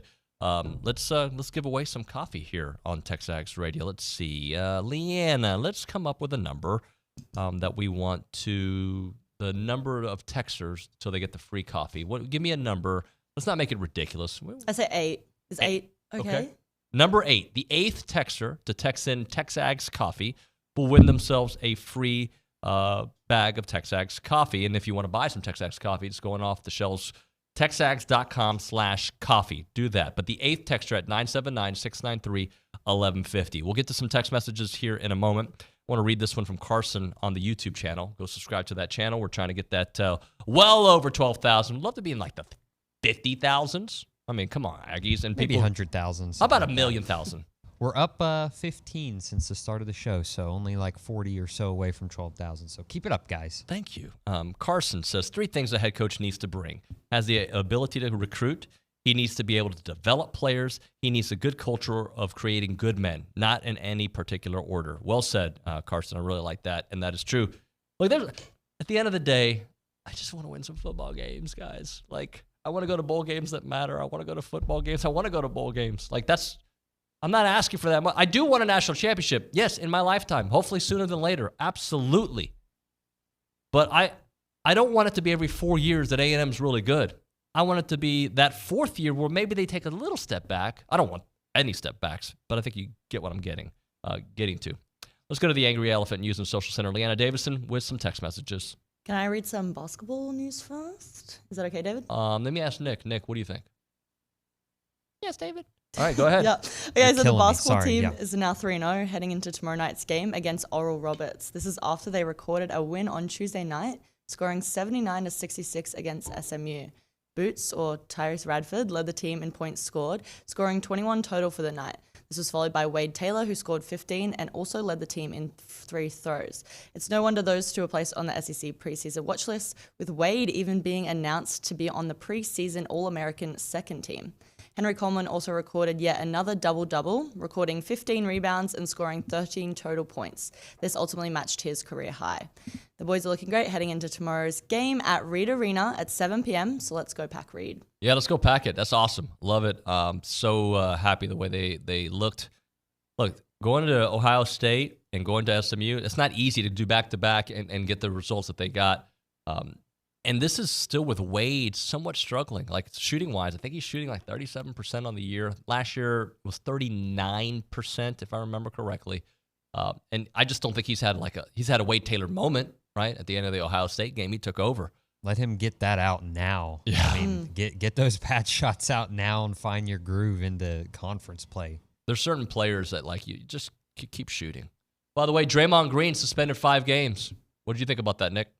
I honestly, I saw the skirmish, and I thought it was just a clip from him from like 5 years ago or something like that. But they told me back here that was recently. It's like, oh, well, that's fine. I mean, oh well, you do that, you're going to get suspended. So I'm a Draymond apologist. I know. He should be suspended. I'm not saying he shouldn't. But people forget Rudy Gobert grabbed the throat first of Klay Thompson, right? And I'm just saying, like, the problem with Draymond is he's got a reputation. When you have a reputation, you get games added to your suspensions. And he has shown, like, look, he did it against the Rockets several times, like kicking in areas you shouldn't be kicking, grabbing people's throats, punching your own teammate like that. He has created this character that gets him into trouble, which is why even when you can feel somewhat justified, like, hey, man, he grabbed my teammate's throat, I'm going to go after him, which is, I think, the right thing to do. I remember this one time, one of these rival websites tried to mess with Nick, and I wasn't having it. I mean, I put him in a triangle, and it was over. It was a wrap. All right, let's hit a transition into a live spot or something? No, I was just making up a story because I think it would be. Okay. Let me tell you right now, Passwaters, if he came after you, he's my friend, by the way. I'd take him out. Right? That's if Louis came after you, I'm taking him out. Okay. All right. I'm pretty friendly with Louis, so it's okay. I don't think he's going to come after me. And Passwaters is nice too. It doesn't matter who it is, right? Except maybe, like, I don't know, Steve McKinney. If Steve McKinney came after you, I'd be like, it's game over for me. Sir, by all means, do what you have to do. Right? Chip Howard came after you, I wouldn't go after Chip. That was my mentor. Anybody else coming after? Just kidding. Let's talk Caldwell Country Chevrolet. Highway 21 in Caldwell, and online at caldwellcountrychevrolet.com. So about a year and some change ago, we had to get a new car. Wifey's car had hit it was the end. It was over, and we kept on driving it. And I remember the mechanic telling us, hey, this is a death trap. Don't drive it anymore. So, of course, we drove it for 6 more months. That being said, I reached out to the folks at Caldwell Country Chevrolet, and I was like, look, this is what we're going to need. We got a bunch of kids, right? Like, we need space, and it's probably going to be an SUV. Tahoe sounds good. Well, they found the right Tahoe for us. They called us. They're like, how about this one? And we went. We test drove it. It was like, yeah, but we're going on vacay. When we come back, and if it's still around, and it was there, and the customer service experience was top-notch. The whole thing was great. And then when we've had some issues or we need to get service done, they've come and picked up the vehicle because they have complimentary pickup. They just do it all there at Caldwell Country Chevrolet. It's about a 15-minute drive. Brian of Caldwell, short conversation away, but you'll see the difference when you step on the lot and do business with the good people there at Caldwell Country Chevrolet. Highway 21 in Caldwell and online, caldwellcountrychevrolet.com.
All right, we're back. TexAgs Radio, presented by David Gardner's Jewelers, Rollo Insurance Studio. This week has all been about reaction, about Jimbo's firing and looking ahead and how maybe that team, this exact same team that Jimbo was coaching, might look different the last couple games of the season. Let's do Around College Football, which is presented by Milliken Reserve. Milliken Reserve is a farm-to-table community. They got farms, wide open spaces with a mission to build a healthy community around nature. Take part in the Milliken Reserve community with a Conservancy membership. Learn more at millikenreserve.com. With that, we go to the hotline, the Brian Foley Law Hotline, where we are joined by Aaron Torres of Aaron Torres Online and Fox Sports Radio. AT, what's up, bro?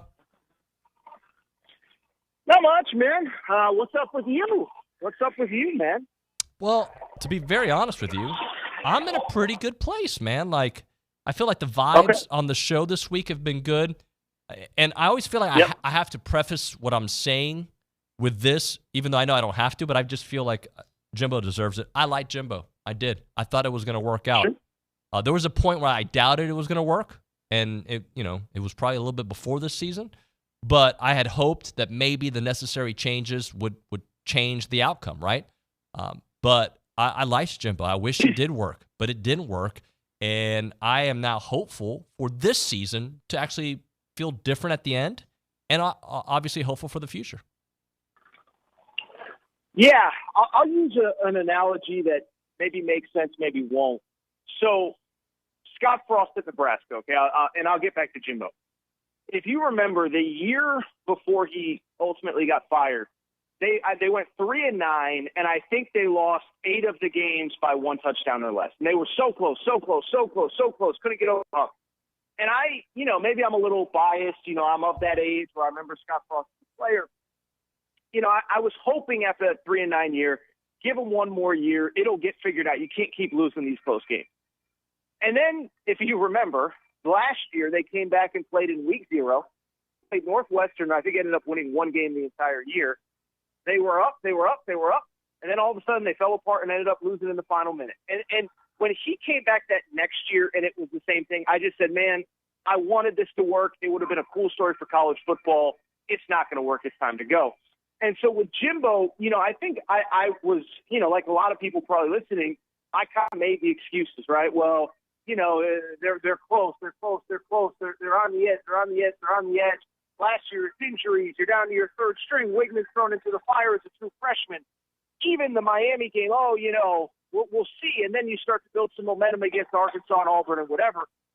And I really think that Alabama game, and we talked about it at the time, but the little things, they just didn't look well. First of all, the punt, which we've talked about, but then the red zone stuff where they didn't even look well coached. And you're like, dude, you're getting paid $9 million a year, and it's stuff that shouldn't be happening, period. But it's a lot of the same results that we were seeing in year 1 and year 2. And so I had a Scott Frost vibe where when you started to see it against Bama, against Tennessee, you start to wonder, like what is the reason you think this is going to change? Now, I'll be blunt. I still thought he would get to next season. I was obviously wrong. But when it happened, like you said, you feel bad because not only did Jimbo lose his job financially, he's going to be fine. But on top of that, there's obviously a lot of people in that building whose futures are uncertain, or players, coaches, whatever. But should the move have been made? Yeah, I believe it should have been. And I guess I wasn't ultimately that surprised when the news did become official. Talking to Aaron Torres here on TexAgs Radio, presented by David Gardner's Jewelers. Have you studied up on any of these candidates? Is there anyone that you're like, I'm kind of intrigued by that dude? Well, what I think is interesting, and I had heard this even back on Sunday, and I've seen, Billy mention this in stuff that he's done, is, when I woke up to the news, mentioned I host Fox Sports Radio. I'm in studio till basically midnight Pacific, so 3 a.m. Eastern. So I woke up to this news, and my first reaction was, you don't make this move, pay all that money unless you kind of know, okay, who is that guy? And as I kind of called around on Sunday and Monday, you start to realize there is no guy, and it's a really open search. And you can look at that as one of two things, but I just bring it up because I do think that A&M is kind of taking the smart approach. It's cast a wide net. The names that have already turned down or, publicly declined interest, Mike Norvell, Dan Lanning, et cetera, I never really thought they were candidates to begin with. But I think that next tier of guys, there's a lot of guys that can win in that place. And the one thing, and listen, I'm not the first person to say this, so I'm not trying to take credit as it's this incredibly unique thought. But I do think there's been a lot of people that mentioned this throughout the week, and they're right. The one thing Jimbo Fisher proved is that in the SEC era, Texas A&M can be a destination for recruits and high-level recruits and high-level classes. And so we can criticize Jimbo for whatever we want, and it's all justified. But I think he opened a lot of people's eyes to what this job can be with the right person. Now it's obviously finding that right person, whoever it may be. And that's where I am with it. So people keep asking me, like, David, who do you think it should be? And, like, I don't really have an answer. My answer's been, I wish I were in the interviews to know, because I want to see the vision. I want to see the structure. Sure. I want to, like, be able – and by the way, no matter who it is, I feel like I'm broken record from last year about Jimbo's offense. I need to see it. I need to see it in action. So sure. OB at the top of the hour said, look, I'm not going to be excited whoever it is, but I'm not going to be not excited. I'm probably not phrasing it the way he did. We just want to see the results. And hopefully whoever they get, Jimbo Fisher proved you can recruit at the high level here. So find somebody who can do that, but motivate these young men and have something that actually works. No, I agree. And the other thing I'll say, too, and this is another cliche, but, you know, when people used to say, well, you never really know with a hire, I used to think that was kind of nonsense. But then seeing the way a Jimbo Fisher worked out, seeing the way a Scott Frost, who universally everybody said was the guy that was going to re-elevate that program, but then also seeing a Lance Leipold Lance Leipold took over in May of 2021, David. He didn't even get spring practice. He didn't even get a portal cycle, and he has this team in the top 15 in the country right now, or top 20 or whatever it is.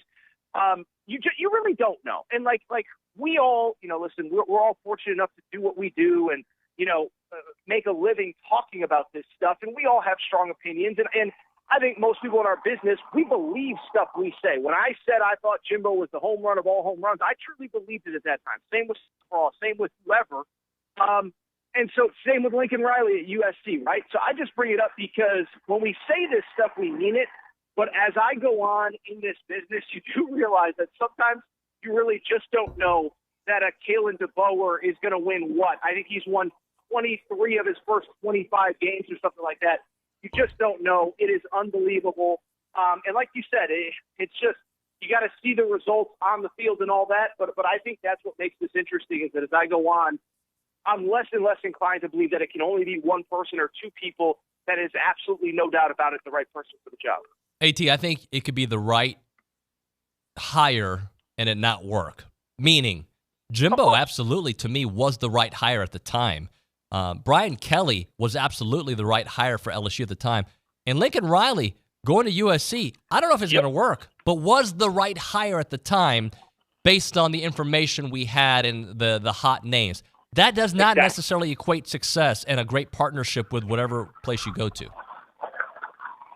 1,000%. And that's just the point that I'm trying to make is that, listen, what I would say, and I know everybody listening knows this, but guys and girls in our business have egos like everybody else as well. And when we, like I said, when we say stuff, Lincoln Riley is an example of Jimbo Fisher, whoever, we mean it. But what I am also saying is that, I think I could be wrong. I think Kalen DeBoer was hired the exact same offseason as Lincoln Riley. I would love to go back and do a case study on the grades and the this and the that of Kalen DeBoer versus Lincoln Riley, and don't tell me that Kalen DeBoer inherited a better situation. He brought Michael Penix in. Michael Penix lost the starting job at Indiana, So I'm going on and on. The only point that I'm trying to make, and I think it's a good one at a moment in time like this for Aggie fans, is that there is no sure thing. Trust the process. I mean, trust the people that are entrusted to make this decision for your university. But I guess what I would say is whoever it ends up being, like you said, I want to see the results, and I probably will because I'm arrogant like this. I'll probably go on Twitter and say it's the most amazing hire ever, it's the worst hire ever, and then talk about it in such a manner. But in reality, history has told us we don't know nearly as much as we think we do. Hey, so Brent has texted several times, and he wants an opinion of somebody who knows ball. What are your thoughts on Eli Drinkwitz? Eli Drinkwitz as a candidate? Or as a coach, as a candidate. By the way, he's in he signed a 6-year contract extension worth $4 million a year each year. Huh. Interesting. Yeah. No, he signed an extension last year when things were going sideways, and it kind of raised a lot of eyebrows. So Eli Drinkwitz, what I would say about this, I was not really in on him as a dude until this year.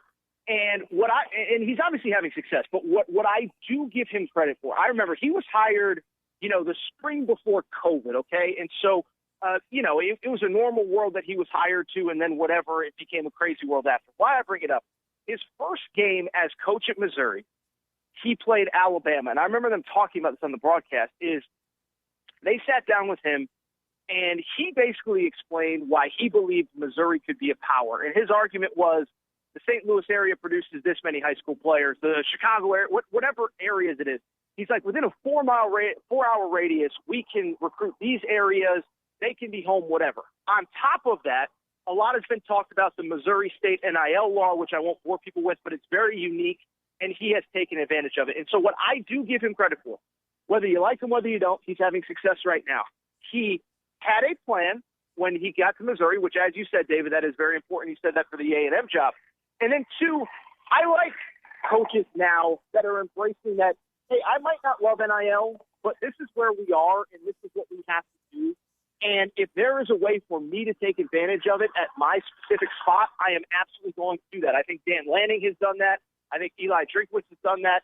And so I give him credit for all of that. And then I think, obviously, the on-the-field results this year are great. We'll see if it's any level of sustainable beyond this season. Let's get your thoughts on this whole Billy Napier thing. You have a theory on how things are going there in Florida.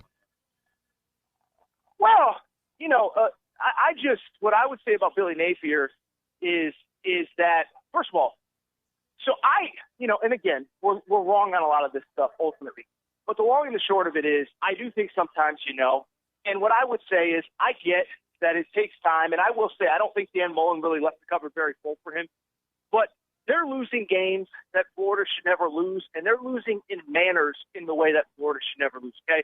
So you lose to Arkansas at home. You think, Arkansas's first win, maybe they found something. Arkansas then ends up getting destroyed by Auburn last week. You give up 700 yards to Jaden Daniels and LSU last week.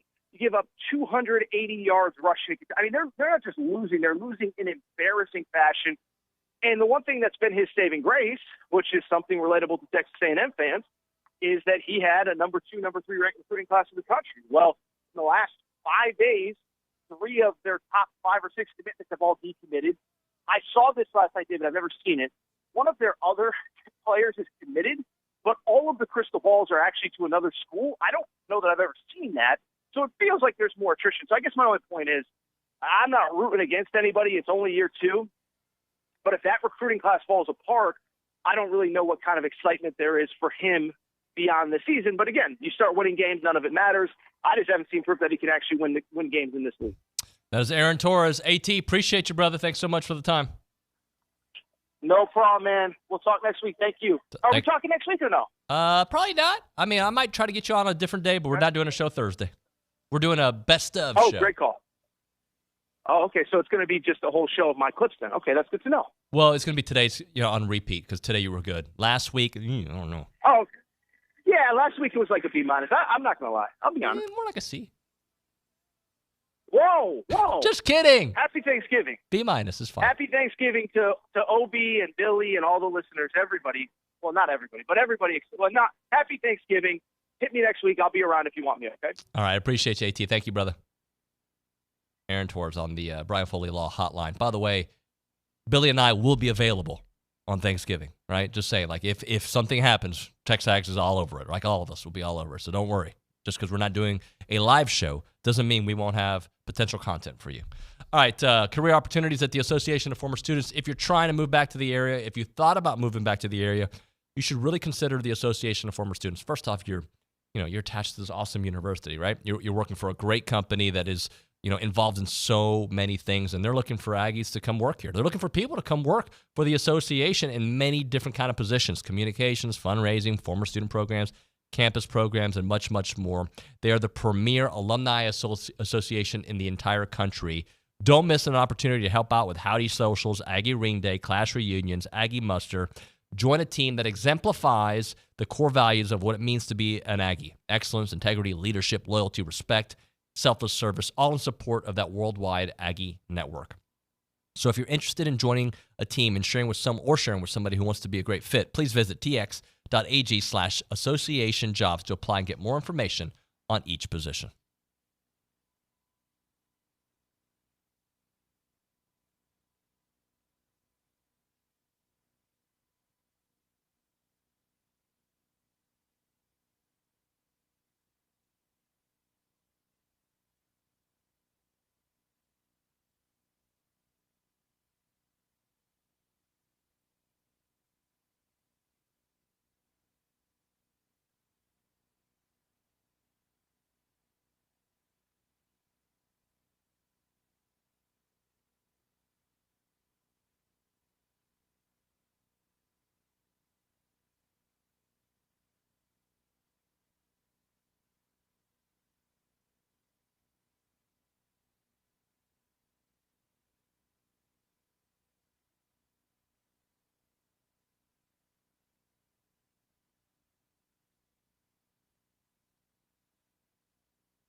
And we're back. TexAgs Radio, presented by David Gardner's Jewelers, Rollo Insurance Studio. If you want to be a part of the conversation, you can do that at 979-693-1150. That is the Brian Foley Law Hotline. Good people can have a bad day.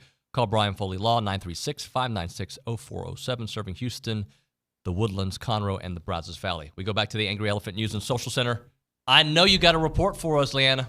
Yeah, I do, on swimming and diving, David. So let's go. After day one of three of the R. Adamson Swimming and Diving Invitational that's currently being held at the Rec Center, Aggies are actually in the lead. This is ahead of LSU, UCLA, and Houston.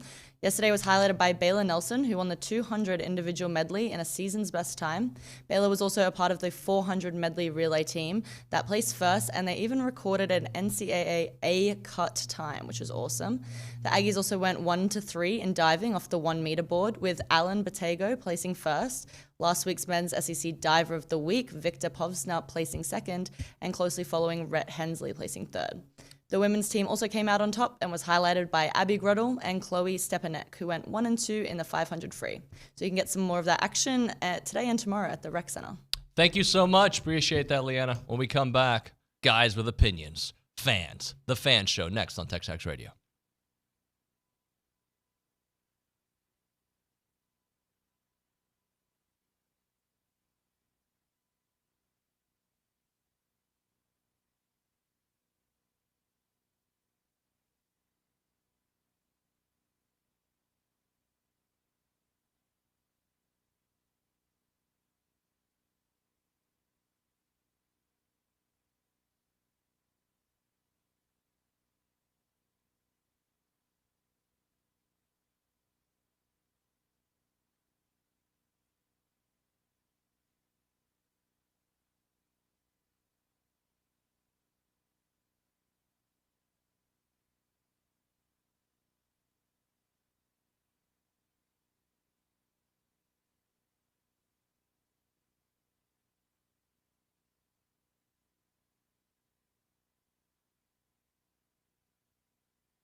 It's going to be interesting, guys, because we're going to get fan perspective right now here on TexAgs Radio, presented by David Gardner's Jewelers. It's time for the fan show. The fan show. We should be excited today. Been waiting for this one. Yeah, presented by Gerard Construction, custom home builders for the Brazos Valley since 2002. They don't just build homes; they build relationships. Learn more at Gerard-Construction.com. Chase Hernandez has been like a year. It's been a while. It's been a few weeks. How you been, buddy? Been doing good. Just enjoying dad life, man. Yeah, I bet it's the best. It is. Hunter Shurtleff, hello. Hello. How are you, sir? Good to be here. Yeah. Matt Brown. There's still a level of shock. Yeah, you know, I think shock and awe. Shock here, yeah. So we talked about it last week on the show, and then afterwards we talked like, do you think it's even possible they get rid of Jimbo this year? And I don't think anybody, including myself, believed it, yeah. didn't think it was going to happen as it happened, and then it happened. So you've been the longest on the show. I'm gonna let the older stay. Out of respect, Hunter, he's the OG. I agree. I think he should go I mean, I got so much I could go the whole hour. But first of all, Lucci was at my tailgate Saturday and did not give me any scoop, so I'm mad at him. Wow. I was shocked Saturday or Sunday morning just on the timing of it, but I was done after the Ole Miss game, right? I just remember the rest of that day just being grumpy and unhappy and as ready to make a move. Jimbo did a lot of good things here, especially early on. I go back, and I was always praising he beat a lot of ranked teams early on, right? If you go back his list, he beat number 1, number 4, number 6, number 13, 13. I mean, he had a lot. And then we've seen that taper off the past few years. So definitely think it was time. But what I get frustrated at initially is just in what Josh Pate calls the casuals, including a bunch in the media, just throwing stupid names out there. And there's a bunch of Aggies. I've talked to one every day so far, and that'll just drop a stupid. What about Urban Meyer? What about Dabo Sweeney? I just want to slap them. And I get maybe they don't follow it as close, but I mean, come on. Well, we got Jimbo Fisher. Well, yeah, we did. Then when there was a connection, a long connection with the AD, it was a certain circumstance, and it still took a lot to pull him out. And he was having a bad year and all that. So it's a big time for A&M. But just going to real quickly, just the SEC West, just since we've been in the conference, right? Hardest division in football. And what it really leads to is a bunch of coaches getting fired because we're all chasing Bama, right? We're chasing that Saban and the trophy. So I wrote this down so I wouldn't forget it. Arkansas is on their 4th. Since we've joined the SEC, Arkansas is on their 4th coach. Mississippi State's on their 4th, about to go on their 5th coach. Ole Miss is on their 3rd coach. LSU's on their 3rd coach, and Auburn's on their 4th coach. And we're right? we're going into our 4th. Right. So whatever philosophy third, everybody believes in, and we'll get to ours later and who we think, right? Whether it's the up and comer, the established, pull a big name over here. There's no proven way to do it in college football because they all fail. Most of these coaches are not going. Most of them fail at what they do after a while, and they're going to get fired. It's Bjork's got a big job on his hands. Mateo?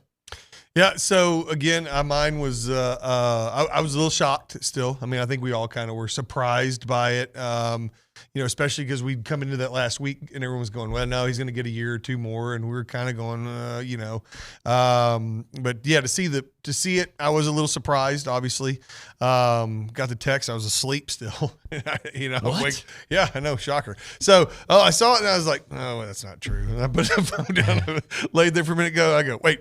That was from a TexAgs. So I looked at it again. I was like, "Uh-oh, weird." So it was kind of it was a bit of a shock. And then of course this week has been so funny with like Hunter said, with all the names and how many different options and how many different places we can go. And we're all just literally on pins and needles for any nuggets we can get. And you gotta love the fan base here when we're going into this. But I want to say I do give Jimbo a lot of credit in regards to what Torres said a minute ago. He did put on the map that A&M is a destination program, more so than anybody else is. When you can go in and recruit the way that Jimbo was able to, and you see the facilities that are being built and everything else. I mean, this is a top 5 job, and I've heard a lot of the national pundits agree with that. I mean, Josh Pate has gone on a rampage trying to say this is a top 5 job. This is a big job, and Jimbo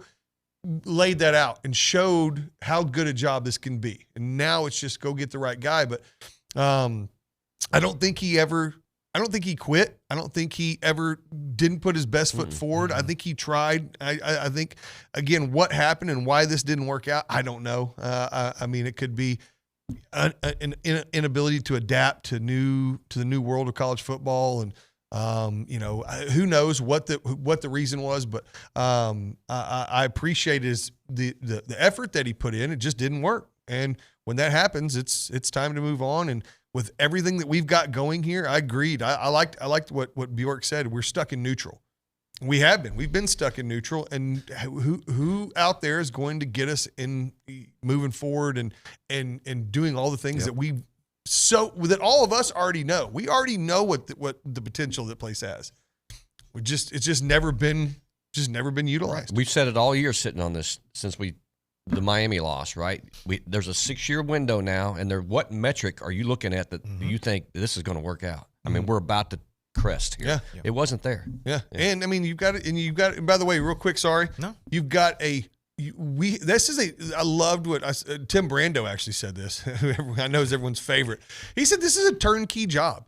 Someone could come into this job this offseason if they can retain a lot of the players and bring in the right staff. This could be a 10-win to possible national championship contender next season. There aren't a lot of jobs out there with people firing their coaches that can say that. Yeah. You're right. No, I'm with both of you guys, to answer, shocked Sunday when I was holding my daughter and I opened up Twitter. And first thing I saw was Pete Thamel's tweet. It was like 36 seconds. So it was fresh. I was like, holy crap. And then you get the text saying that, from Billy, hey, he's been done. I agree with y'all. I mean, Jimbo did a lot of good things here, beat a lot of ranked opponents, like you said, Hunter. The funny thing is when everyone put that graphic up with Sumlin and Jimbo and Sumlin's won more games. Well, Jimbo won more ranked games than Sumlin did. And so I think, I don't think he ever got a fair shake in that. It was always the losses that kind of caught up to him. I wasn't in the should we fire him, should we keep him camp. Like I was kind of neutral in that just because I'm of the belief that I think losing Connor Wegman to me is what did him in this year officially. I think if you would have had him, I thought the Alabama game myself was the game I said, if he doesn't win this game, I don't think he's going to get it done here. But then you said this about a week or two ago, like your opinions can fluctuate from time to time, seeing all new key things. And, after seeing like Max Johnson play against Auburn, like, man, he's kind of turned a corner, and then you kind of saw him play and it kind of plateaued down a little bit to me. So I don't know if it was fair for me to judge Jim on that, but again, he brought in the O-line coach that, TexAgs wanted to fire 100,000 times this year that caused injuries 2 straight years. So 3 straight years. So I want to be different than people. I would have liked to have seen a full year with Connor and Jimbo together. But at the same time, let me jump in because I think we all agree this team is better with Connor Wigman. Mm-hmm. I don't know if that necessarily means you win those games. Because and the reason I say that is he was there for Miami and he played great. Like I feel like this administration, this program finds different ways to lose games. I think Jimbo had 2 hires that cost him. I think DJ Durkin last year was not very good. I think he's 100 times better this year. But I think Steve Adazio as the O-line coach for 2 straight years has cost him his job. I truly believe that because the O-line up front has been terrible for 2 years. The defense last year was not very good. You lose so many players, whether it was suspensions, injuries last year that cost you so many close games. But at the end of the day, you're the CEO of the team. Like, this is your responsibility. So a lot of factors go in, like you said, Hunter, as I think in the year 2023, being a college head coach is one of the toughest things you can do, even though that's why they're getting paid so much money. And you give me a kind of a hard time of like kind of the people, I know, and some of the people I know. I've gotten to see kind of how, coaching at a Power 5 level can be. It's not easy. But at the end of the day, it's why you get paid a lot of money to do. Results. And it is results. And right now, the results is in neutral, just like Ross said. Yeah. you can make a long list of the failures. I think all these little bricks added up to why it didn't work here. In addition to what you said, the slow plotting offense that struggled to score points, personnel decisions, maybe not playing your best personnel at times. Yeah, missing on decisions. quarterbacks. Yeah, so and part of snake bit on the injuries on both sides of the ball, but especially quarterback. Some of those things are a little bit out of your control, but we see other teams, getting by with the backup quarterback or, overcoming right down the road in Austin, struggling, close games, but they're getting it done.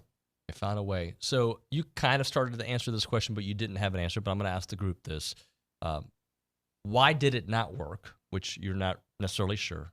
And are you surprised now with all the information that we have that it didn't work? Because I know we all thought it was going to work in 2017, but now knowing the info, are you surprised it didn't work, and why didn't it work? Chase, you start us off. I am surprised it didn't work. 100%. I think he had all the resources. He was recruiting at a level that this place has never seen. I mean, Sumlin got it to, I think, the foundation of being a national recruiting brand, and Jimbo took it over the top, I think. So in those regards, that's why I'm surprised it didn't work. Why I think it didn't work was some coaching hires that did not mesh well with him and these players. And when it came down to these close games, just not being able to get over the hump. I think, you go and lose Miami, you come back and and it's all going to be what ifs at this point. But if you had Connor against Alabama, against Tennessee, man, I do believe that these outcomes are a lot different.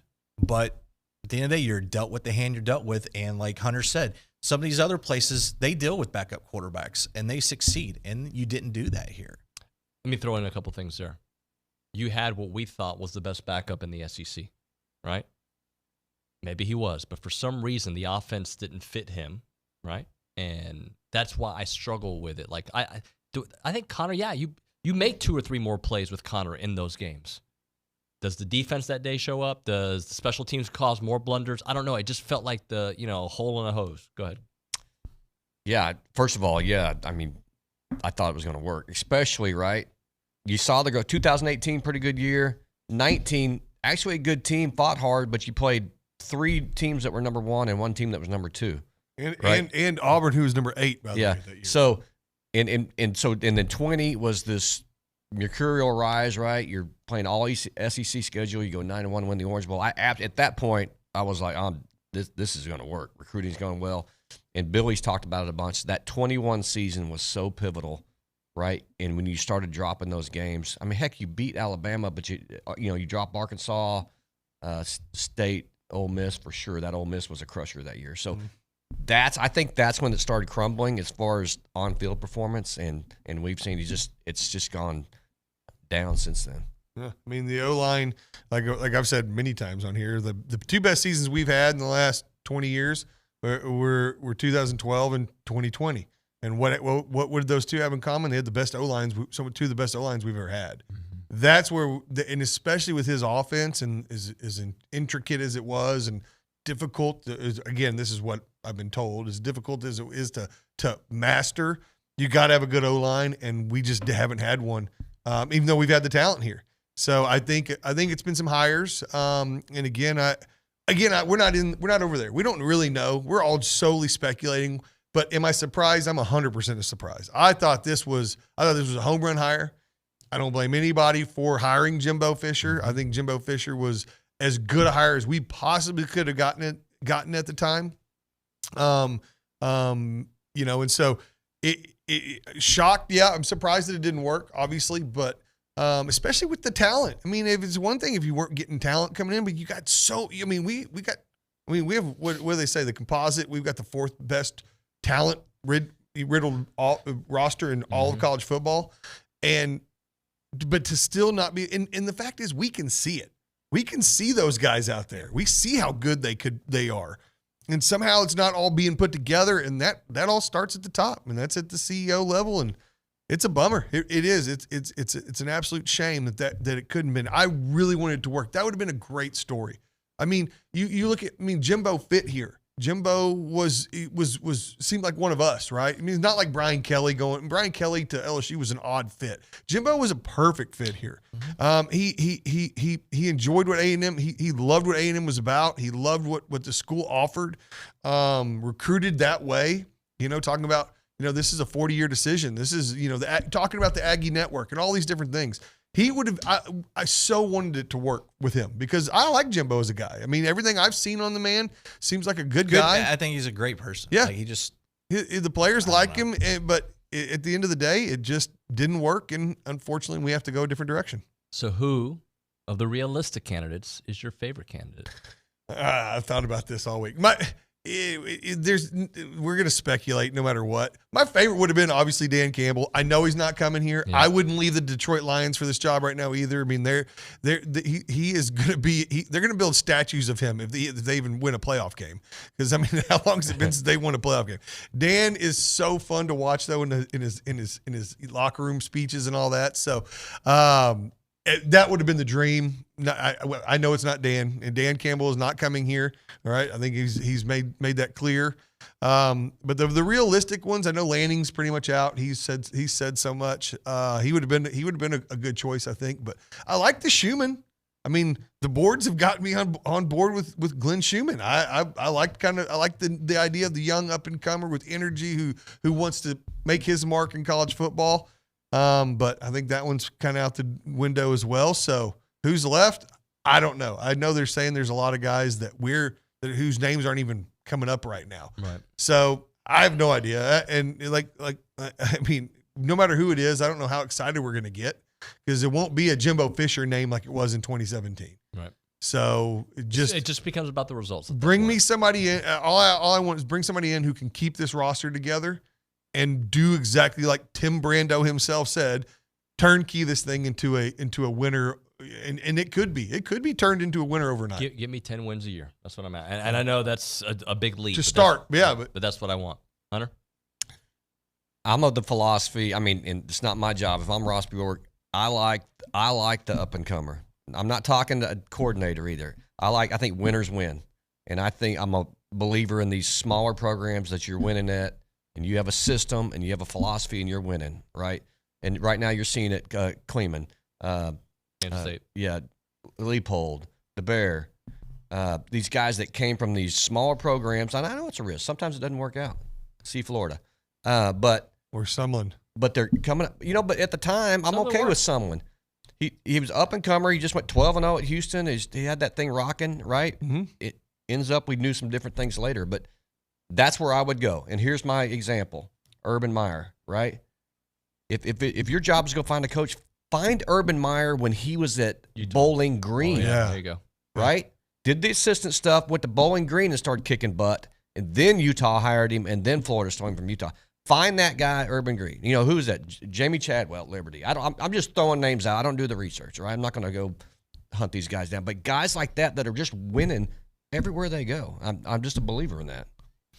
I like Kalen DeBoer as my top guy. I like what he's doing at Washington with that offense. Got a Heisman Trophy candidate. Are you not worried that quarterback is the reason he's doing what he's doing? No, because he was successful at the NAIA level, won championships at that level, then went off, was an OC, got the job at Fresno State, did a good job there.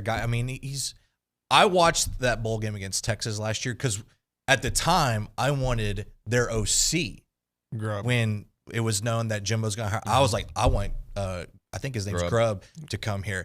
And I saw just the play calling that he had in that game. I know it was a bowl game, everything, but just seeing what he drew up, I was like, man, I'm really impressed with that. If you can go get Kalen DeBoer, I think Grubb's going to be up for some of these Mountain West jobs that come open. But say he doesn't take that and you bring him with them.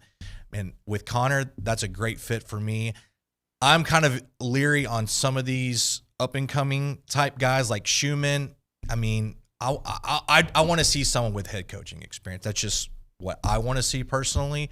I am not of the belief, though, that Texas A&M should be hiring the guy from UTSA in 2023. I think you're Texas A&M, you're hiring at least a Power 5 guy. Sound elitist, I get it, but that's just what I believe the standard is here. But but like you said, it's not an exact science too. Georgia and Oregon hired hired coordinators. Just saying. But both of the coordinators they hired, Kirby could have taken other jobs. He took his for time. a long time, yeah. And Lanning was like, the one thing about Schumann is he and Will Muschamp are working together. And we don't know the difference. We don't know how much Schumann is doing. When they talk to those Georgia players, though, they're like, Coach Schumann knew this was there. Boom, boom, boom. They said when back in the day when they would have their defensive meetings at Bama, it was Saban, Kirby, and Schumann in the room. They were the only three in the room. All right, so let's hit a break. We'll come back with more. We got a lot to talk about here on the Fan Show, brought to you by Gerard Construction. Right now, we're talking Brazos Running Company, located in Century Square. They're locally owned, they're Aggie owned, and they're operated, and they're a specialty running store that has a great selection of shoes. If you're into Brooks, On, Hoka, you name it, they're going to take great care of you with great pricing. If you're a runner, a walker, or interested in fitness at all, the right shoe does make all the difference. And at Brazos Running Company, they're passionate about running, especially, and finding the right shoe for you. They got other brands to highlight as well. They got Birkenstock, they got Viore, so you name it, you'll find the good stuff when you go to Brazos Running Company. Remember, it's not too early to check off some of that holiday shopping at Brazos Running Company, located at Century Square below the Star Cinema Grill in College Station, is Brazos Running Company.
Since it is the Fan Show brought to you by Gerard Construction, we can ask Fanny-type questions. Get it? Yeah, fan away. So, is that Australian, by the way? Fanny? Fanny? I don't know. What was that? I don't know. She ain't there. But more from New Zealand. So, who is a no for you? Deion Sanders. Okay, let's all go around the room and give our whys and who they are. Hell no. Absolutely not. Like, you couldn't get me back on this show if he was the head coach here. Yeah, I'm with you. Because Billy wouldn't let me back on. That's good because I agree with Coach Lanning on that one. You know, they're going for clicks. We're going for wins. I love that. That's what you feel about Dion. Mine was Dabo. I mean, that's like Jimbo Part 2, right? Yeah. So he's on the decline at his current school. You know, there's some unhappiness there, and then he's not evolving. No. I mean, they just took my only two. You got to give your reasons. I mean, so similar for both. I agree with Dabo. Even though I really like Dabo, I actually do. I think Dabo seems like a good guy. I love Dabo. I think Dabo is a guy, but he would need to change his philosophy. And we don't need to go from a coach that didn't change to one that we expect to change. Yeah. I mean, that's exactly right. I mean, so Dion brings stuff that, I mean, I know a lot of people somebody wants to say Urban Meyer. I can't say that because I think Urban Meyer would be a home run. I just do. I'm sorry. I know. I think he would though. I mean, the guy is just that guy that he'll do whatever it takes to win. Now, I'm not saying that I want Urban Meyer. Right. I'm not saying that. Saying he would win. I'm saying that if we hired Urban Meyer and he could be on his best behavior and not embarrass us and not do just scummy things, then I mean, I would love Urban Meyer. I'm just saying. Look, I'm getting long in the tooth. I think age changes people, and when you're 35 and 40 and you want that nugget and you're willing to do anything to go chase it, that's different than when you're 65. Right? It's just he's not going to have it. And then we've seen too many people just come here and get fat and rich sitting in the A&M head coaching job, right? Yeah, literally. but you would think the same. Rich. You would think that somebody like Saban, who's gotten to that age, who's done everything you could possibly do, he can do no wrong at this point. There's nothing left for him to try to win for. Yet here he is continuing to. There's only one other guy that's like him, and that's Urban Meyer. I don't want to age discriminate either. And I know, like, I prefer a younger guy. I'm sure everyone would. That's going to be here. Chase like is very 10 to woke. 15. Oh, exactly. No, that's his nickname. But like the Chris Klymans, the Lance Leopolds that are up there in age, Willie Fritz. I mean, I don't think these are guys are going to get it, but if you're successful, like, I'm using Mac Brown as an example. Mac's doing good things at North Carolina, things they hadn't been doing there for a few years and contending for championships over there. I'm not saying go get Mac Brown, but if you're a good coach, you're a good coach. Yep. And he's put great people around him to be successful. One name that I think is very intriguing, and y'all may laugh at this, Gary Patterson. Oof. And he'd be on my no list, but go ahead. But and why I say that is just everyone's Dan Campbell pipe dream. Say Ross Collins like, no, I'm not interested. Call me back in a few years. Well, if you want someone that can placehold a staff and build, just say, I'm going to be the CEO. You're going to be the hotshot OC. You're going to be the hotshot DC. We're going to build it together. I'm just going to, be that guy to oversee everything and build it up for a couple years. It's going to cost me $4 million. Couldn't you do that with Elijah? Oh, he would be on my list of but I want to see the results next couple weeks. So let me throw out a name that I know is it's a no for me, but at least, and I think it's a no for A&M too, by the way. But it's a name that you hear a lot, Lane Kiffin. Yeah, I mean, put aside all of the shenanigans and all the tomfoolery. Can you put him aside? I'm going to put all that aside. He seems like the kind of guy to me that's going to win 9 games every year, and that's about it. I mean, he makes I sat there in the stands with all those Ole Miss fans, and they're not thrilled with him. They're kind of like, well, Lane does this. He drives us crazy. Oh, he's going to go for it here, and he needs to punt. And they're all yelling, punt the ball, when he's going for it on 4th down. And, I mean, there's jaded. I've said this last week. There's jaded a fan base as we are sometimes. Yeah, but they've won. They're about to win 10 games again. Yeah, but they don't even love him there. So I think he is that. I mean, I think he would come in and offense would be revolutionary, and we'd score a lot of points and all that. But yeah, I just don't. I don't see him being a championship. I agree, and he's got there's some metrics and some records out there that show he's not going to win the big game, and that's the problem. And I worry about a coordinator or Robinson or somebody taking that seat. Look what you got to do. you're in a conference now where you're trying to put a boot in somebody's butt named Saban and Smart. Yeah. I mean, that's the standard that you need to overcome. So just another guy is not going to get it done, right? And I worry about guys like Elko or Robinson. I mean, are they going to be able to be that guy to win those big games and overtake, the top 2 teams in college football? Yeah. It's just unfortunate, but we jumped in this league, and we've had those elephants in our league that we got to be better than. That's why I don't mind when I go through my list of how many coaches we're rolling through in the SEC West. That's why. Yeah, that's why I like the idea of a young guy, a young guy who doesn't know any better. Yeah, who doesn't know what he's who doesn't grasp the magnitude of what he's going up against. They say, like in golf, like when you're young, you're like the younger you are, the better you are at putting, because you haven't missed as many as you have when you're older, right? So that's kind of one of those ideas where I'm like, I don't mind a young guy. 35-year-old guy doesn't bother me. You want to say something? He's a baby. That's me. I'm 35. Let's hit a break right now. Caller number 1, we're going to give you a free car wash from Aggie Land Express Car Wash in South College Station off of William D. Fitch in Greens Prairie. They are Aggie owned and operated with the friendliest staff and a personal touch. They offer a monthly membership, but we're going to give the first caller right now free car wash from Aggie Land Express in South College Station. 979-693-1150.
sick of is people, like I just saw somebody tweet out A&M's delusional for going after certain people. Why the hell say that? Yeah. And this person's got followers, like a lot. Like he's apparently a thing in Kansas City. Like why people thought that you were delusional going after Jimbo too, and you got him. It didn't work. See, to me, those people are stupid. Like if you have the resources and you got the money and you can convince someone to come work for you, why is this fan base delusional? Yeah, and why is it that everyone is angry with us for trying to be better than what we've been? And by the way, it's hilarious. For Dan Campbell, you're probably doing him a favor. He's your guy. Like if he doesn't come here, you get a raise out of this.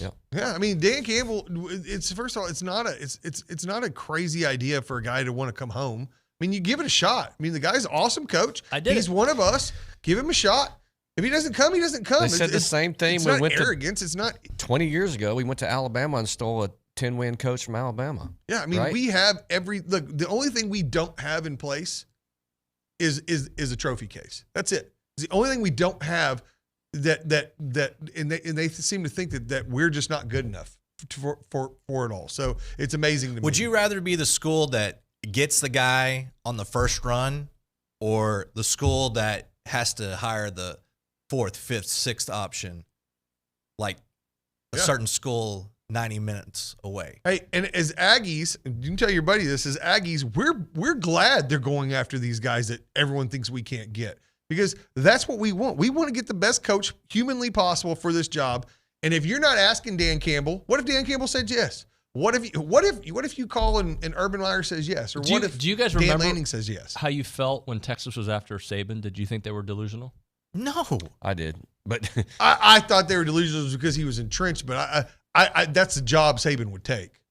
But you're doing the disservice not going. If you're the athletic director and the president at the University of Texas and you're not actively going after them, you're doing your fan base, your program a disservice of not putting the call in. That's a good point. If you're the University of, if you're Texas, I wasn't going to say it, but if you're TU and you want to go after and you think Nick Saban's an option and you don't at least try, then as a fan, you're furious. Like, what the heck, dude? Yeah, why would you not try? Even if he tells you no, what's the worst that can happen? He can tell you no. It's like seeing the pretty girl at the bar. If you don't go up and talk to her, you have no chance with her if you don't at least go up and say hi. Yeah.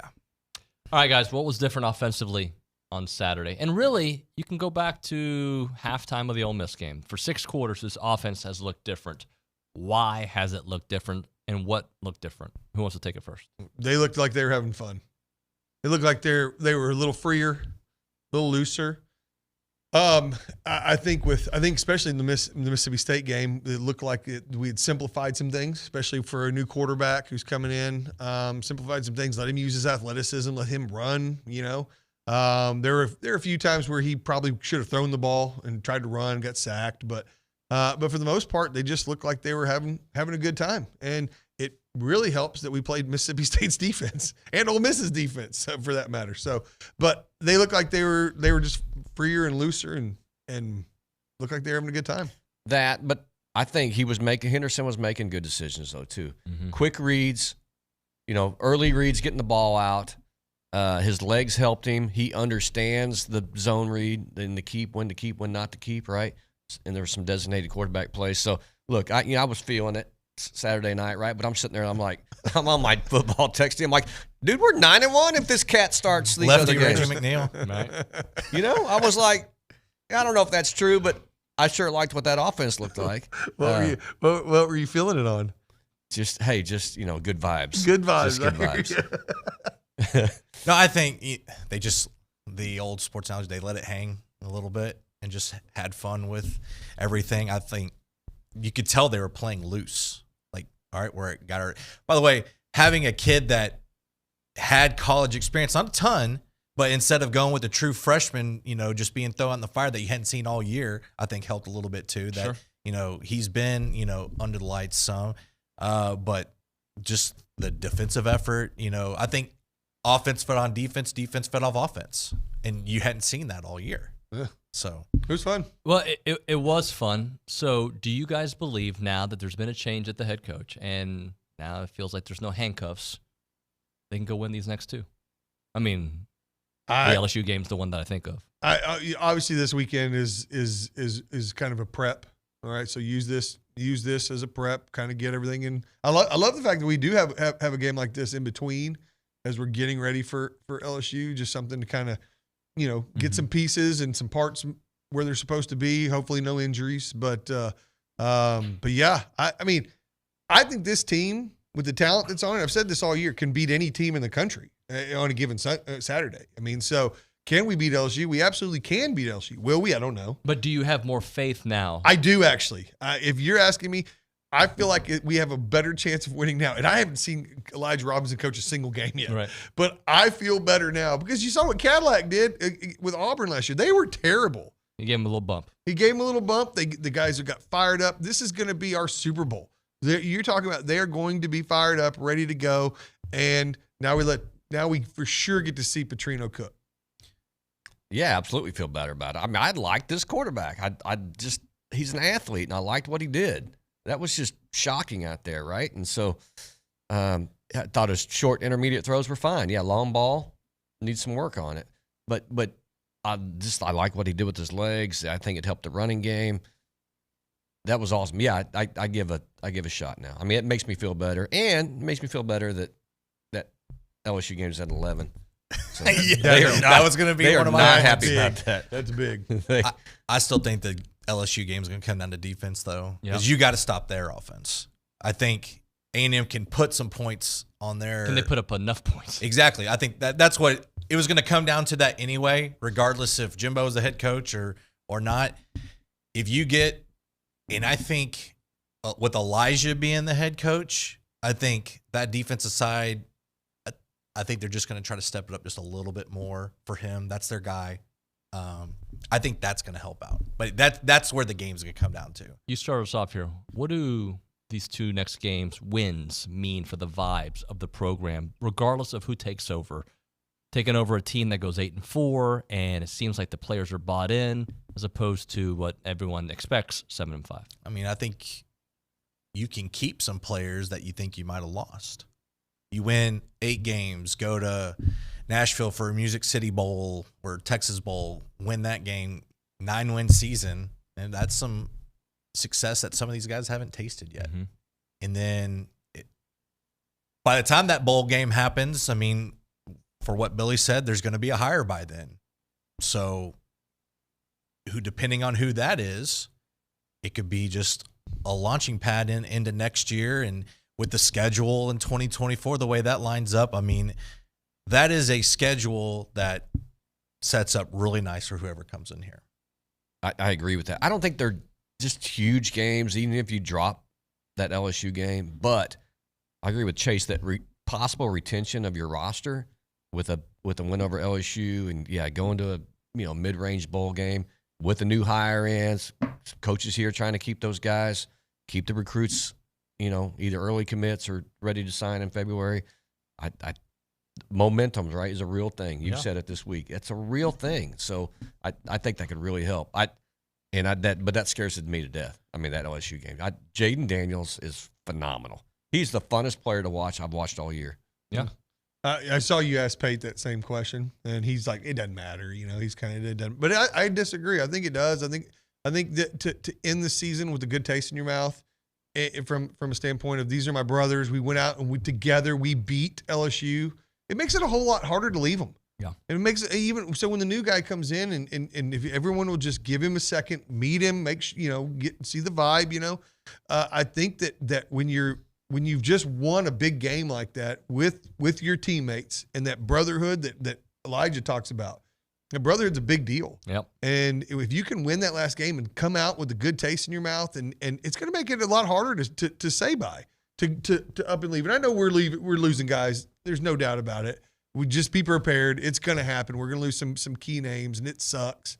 But at the same time, if you can keep 80% of this roster together, then that's a huge start for next season. And this is going to be Jaden Daniels' Heisman game. You can cost him the Heisman Trophy in that game. Yeah, he's not getting that. So you don't think that defense, and that's going to be just the message all week, is they got nothing to play for but the trophy that is most coveted in college football. Go cost him that at home. Yep. That'd be beautiful to take that away from them. Since we're not doing a fan show next weekend, and I'm not asking you guys to predict what's going to happen in the LSU game, but let's talk about these next two games. What do you expect to see?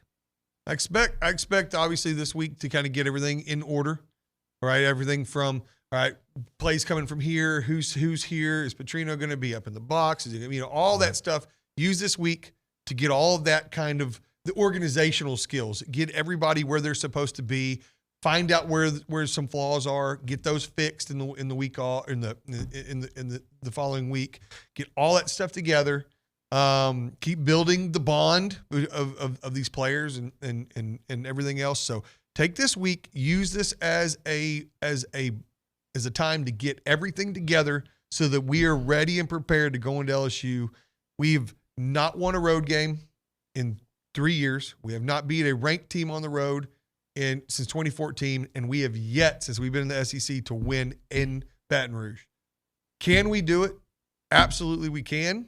Even against Jaden Daniels, their defense is terrible, and this will be one of the best defenses they've seen all season. Yep. Can we beat them? We absolutely can beat them. And am I expecting us to win? Yes, we're going to win. I like it. Oof, what do you expect Maroon to see? Kool-Aid. Yeah, I think we'll have success moving the ball, and I think it's like an Ole Miss game, right? So I think it's probably a shootout because they've moved the ball well. Like second half of Alabama, LSU's just their offense is going. Now they're a little banged up too on offense, right? Didn't they just lose running back too? Mm-hmm. So I don't know. I mean, at LSU, I've been to a couple of those. Yeah. My expectations are tempered, to say the least, but I like it. I will say real quick, if it was a night game, I would feel differently. Yeah. Because that place is different from an 11 a.m. kick to I mean, just like Kyle is. When we have an 11 a.m. kick here, it's just me. But I mean, this place was rocking the other night. Yeah, it was. It was awesome. What a credit to our fan base. Yeah, that was. I said on here last week, and we had made expectation. I said there'll be empty seats, is what you're going to see. We made jokes about it on the show. I made jokes about it. We joked about it at tailgating. Right. And we get in there, and I was like, it is full, completely full. It was awesome. What do you expect to see over the next You couple sold weeks? me. Yeah. I think this week is just a prep week. Get a lot of guys in that, hasn't had a whole lot of playing time. I think you'll see the fourth string quarterback probably the whole second half maybe. I don't know. What I'd like to see is that O-line. I mean, we've said it every freaking week, it seems like, but continue on the success of last week. Have 2 games in a row. Keep the quarterback clean. Defense, just keep doing what you're doing. But getting to that LSU game, containing Daniels from running the football. If you can do that and make him just a pure passer, he's going to light it up there, but don't let him beat you with your feet in that game because that's what did Florida in. And if you can do that, an 11 o'clock kickoff, I do like your odds. And we shut down Milroe's legs at least. Not his arm, but his legs. Let's hit a break here. We're going to come back with some final thoughts here on TexAgs Radio presented by David Gardner's Jewelers.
Final segment here on TexAgs Radio. It's the fan show presented by Girard Construction. Gentlemen, what kind of numbers do you expect Jalen Henderson to put up this weekend?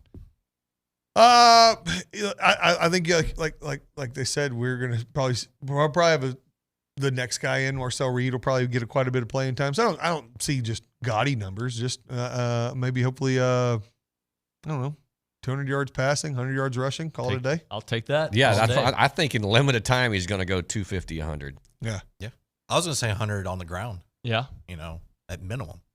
All right, leading back, is it going to be Reuben Owens, Amari Daniels, Le'Veon Moss? We don't know his status. What do you think? Who's going to lead the way? Mari Daniels. I mean, he's got some big runs. I really like the way that kid runs the ball. I think he's got the most big runs for the whole crew this year, right? Yeah. He's had several 40, 50, 60-yard runs. So I'll take Amari.